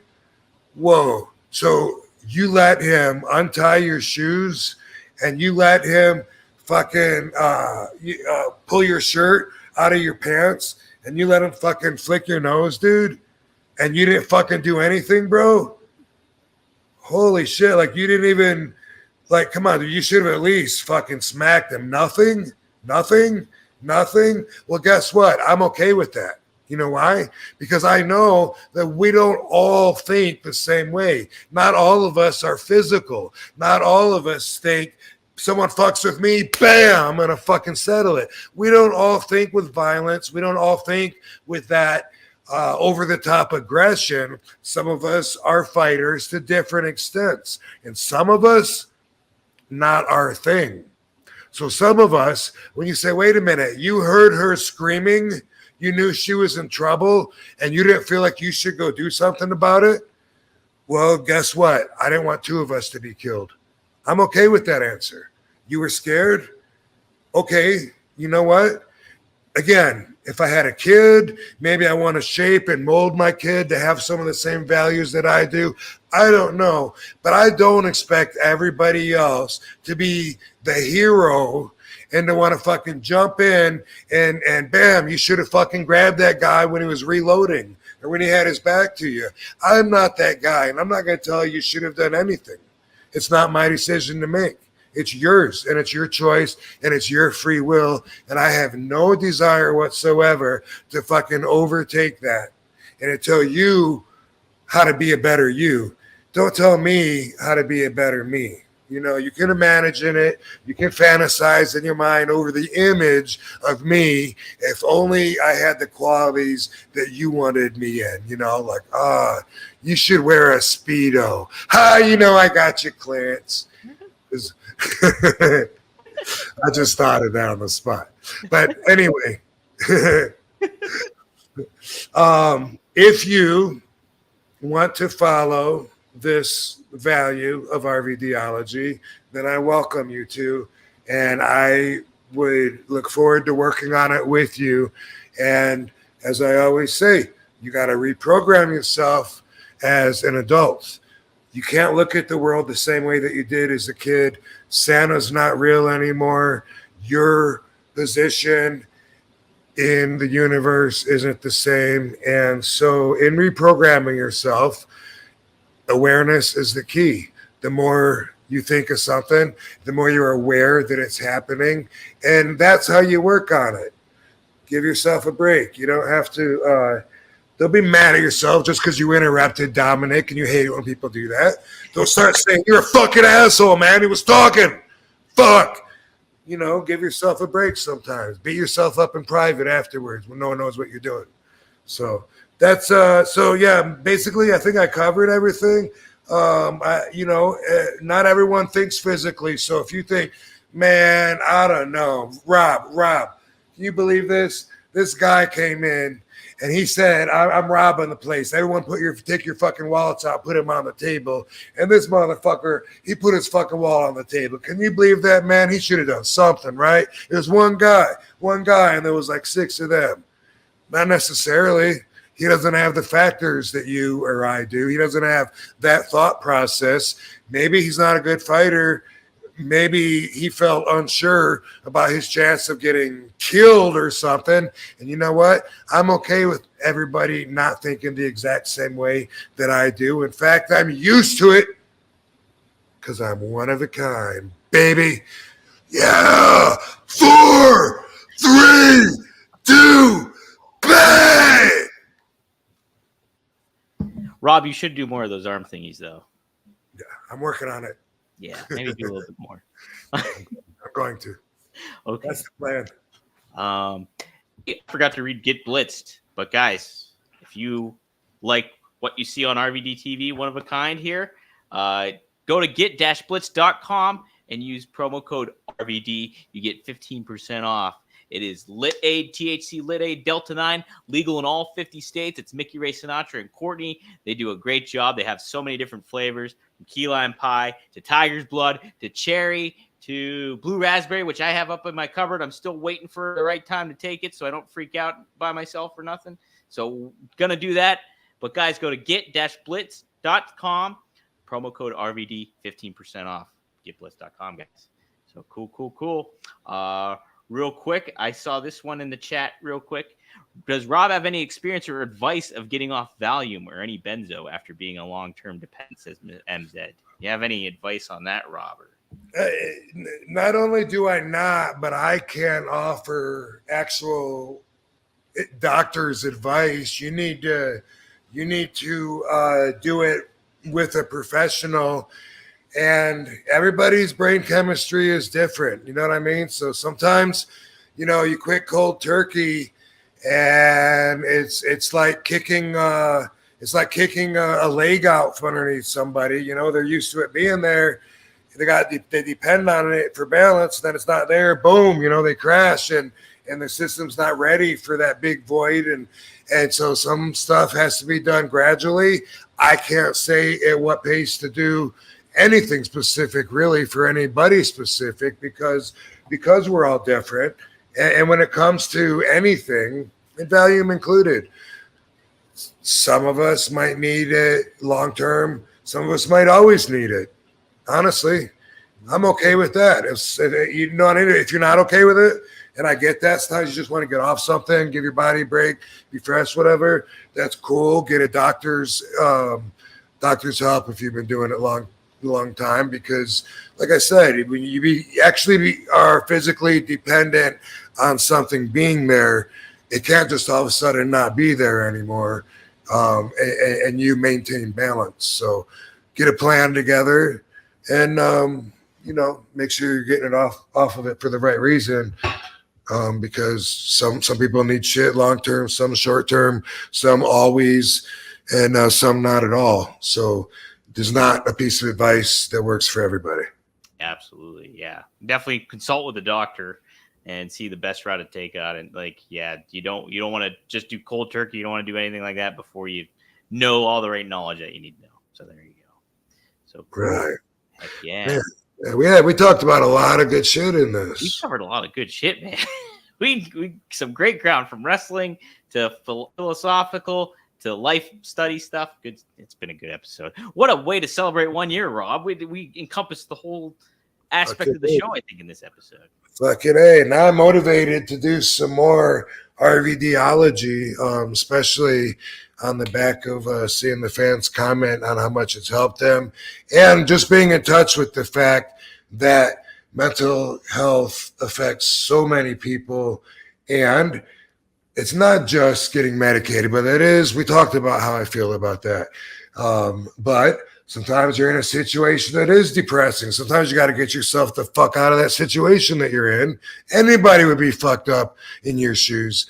And then also, sometimes it's something where you fucking lose your train of thought Fuck, what was I gonna say? God damn it. We gotta end this. My brain's gonna get tired. What was the point I had with that? Mental health. Sometimes you really can use the wonderful magical power of the brain and positive thoughts. And sometimes that will be enough, it's all about the vibration your mood is, and we know that, right? So sometimes we want to just obsess about something that puts us in such a shitty vibration, but we want to be there. Like we feel like we deserve it. We feel entitled, like, fuck this, man. I want to be pissed. Like, we don't want to all of a sudden think about the Smurfs. We want to be fucking pissed. You know what I mean? And then, but if we ever want to actually switch our mood, then we can, when it's just mood based. And we can. Sometimes a secret shifter does help. Petting the dogs, or getting the sun, or whatever. Sometimes it is something where I'm going to do this thing that puts me in a good mood. And sometimes that helps. Sometimes we're in a bad mood for a reason, because we want to stew over something, thinking that we're going to find an answer that we probably really won't, but we got to spend time there searching, figuring out how the fuck we're going to deal with this disruption of our normal vibe.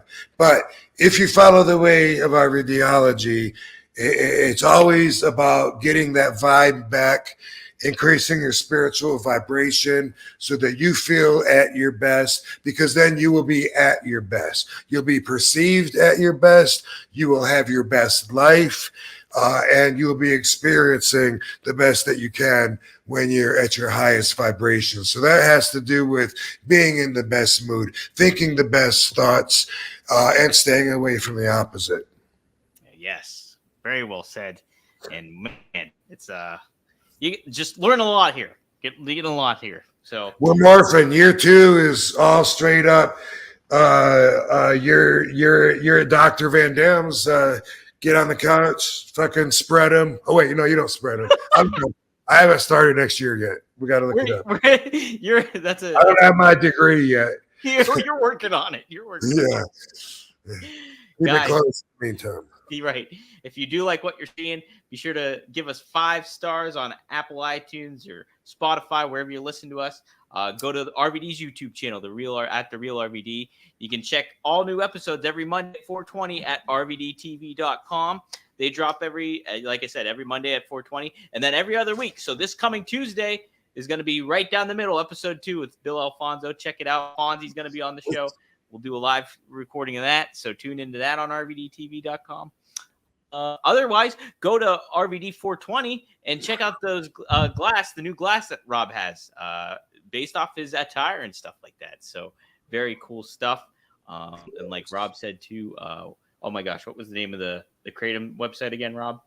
It is vivazen.com. Vivazen.com. Go there, use promo code RVD20, get a discount there. So guys, man, what a full year episode here. We covered all the ground, and we just hit over 2,000 people tuning in. How about that? So boom, let's go another hour. Woo! Go do the marathon. Do the marathon. RVD. Hey, I'm not going to tell you guys what to do, but maybe you should tune in next week to One of a Kind with RVD. Hey, you do what you want to do, and if that includes telling everybody else what they should do, you do you. I'll do RVD. Line D. Sorry. I told you my brain was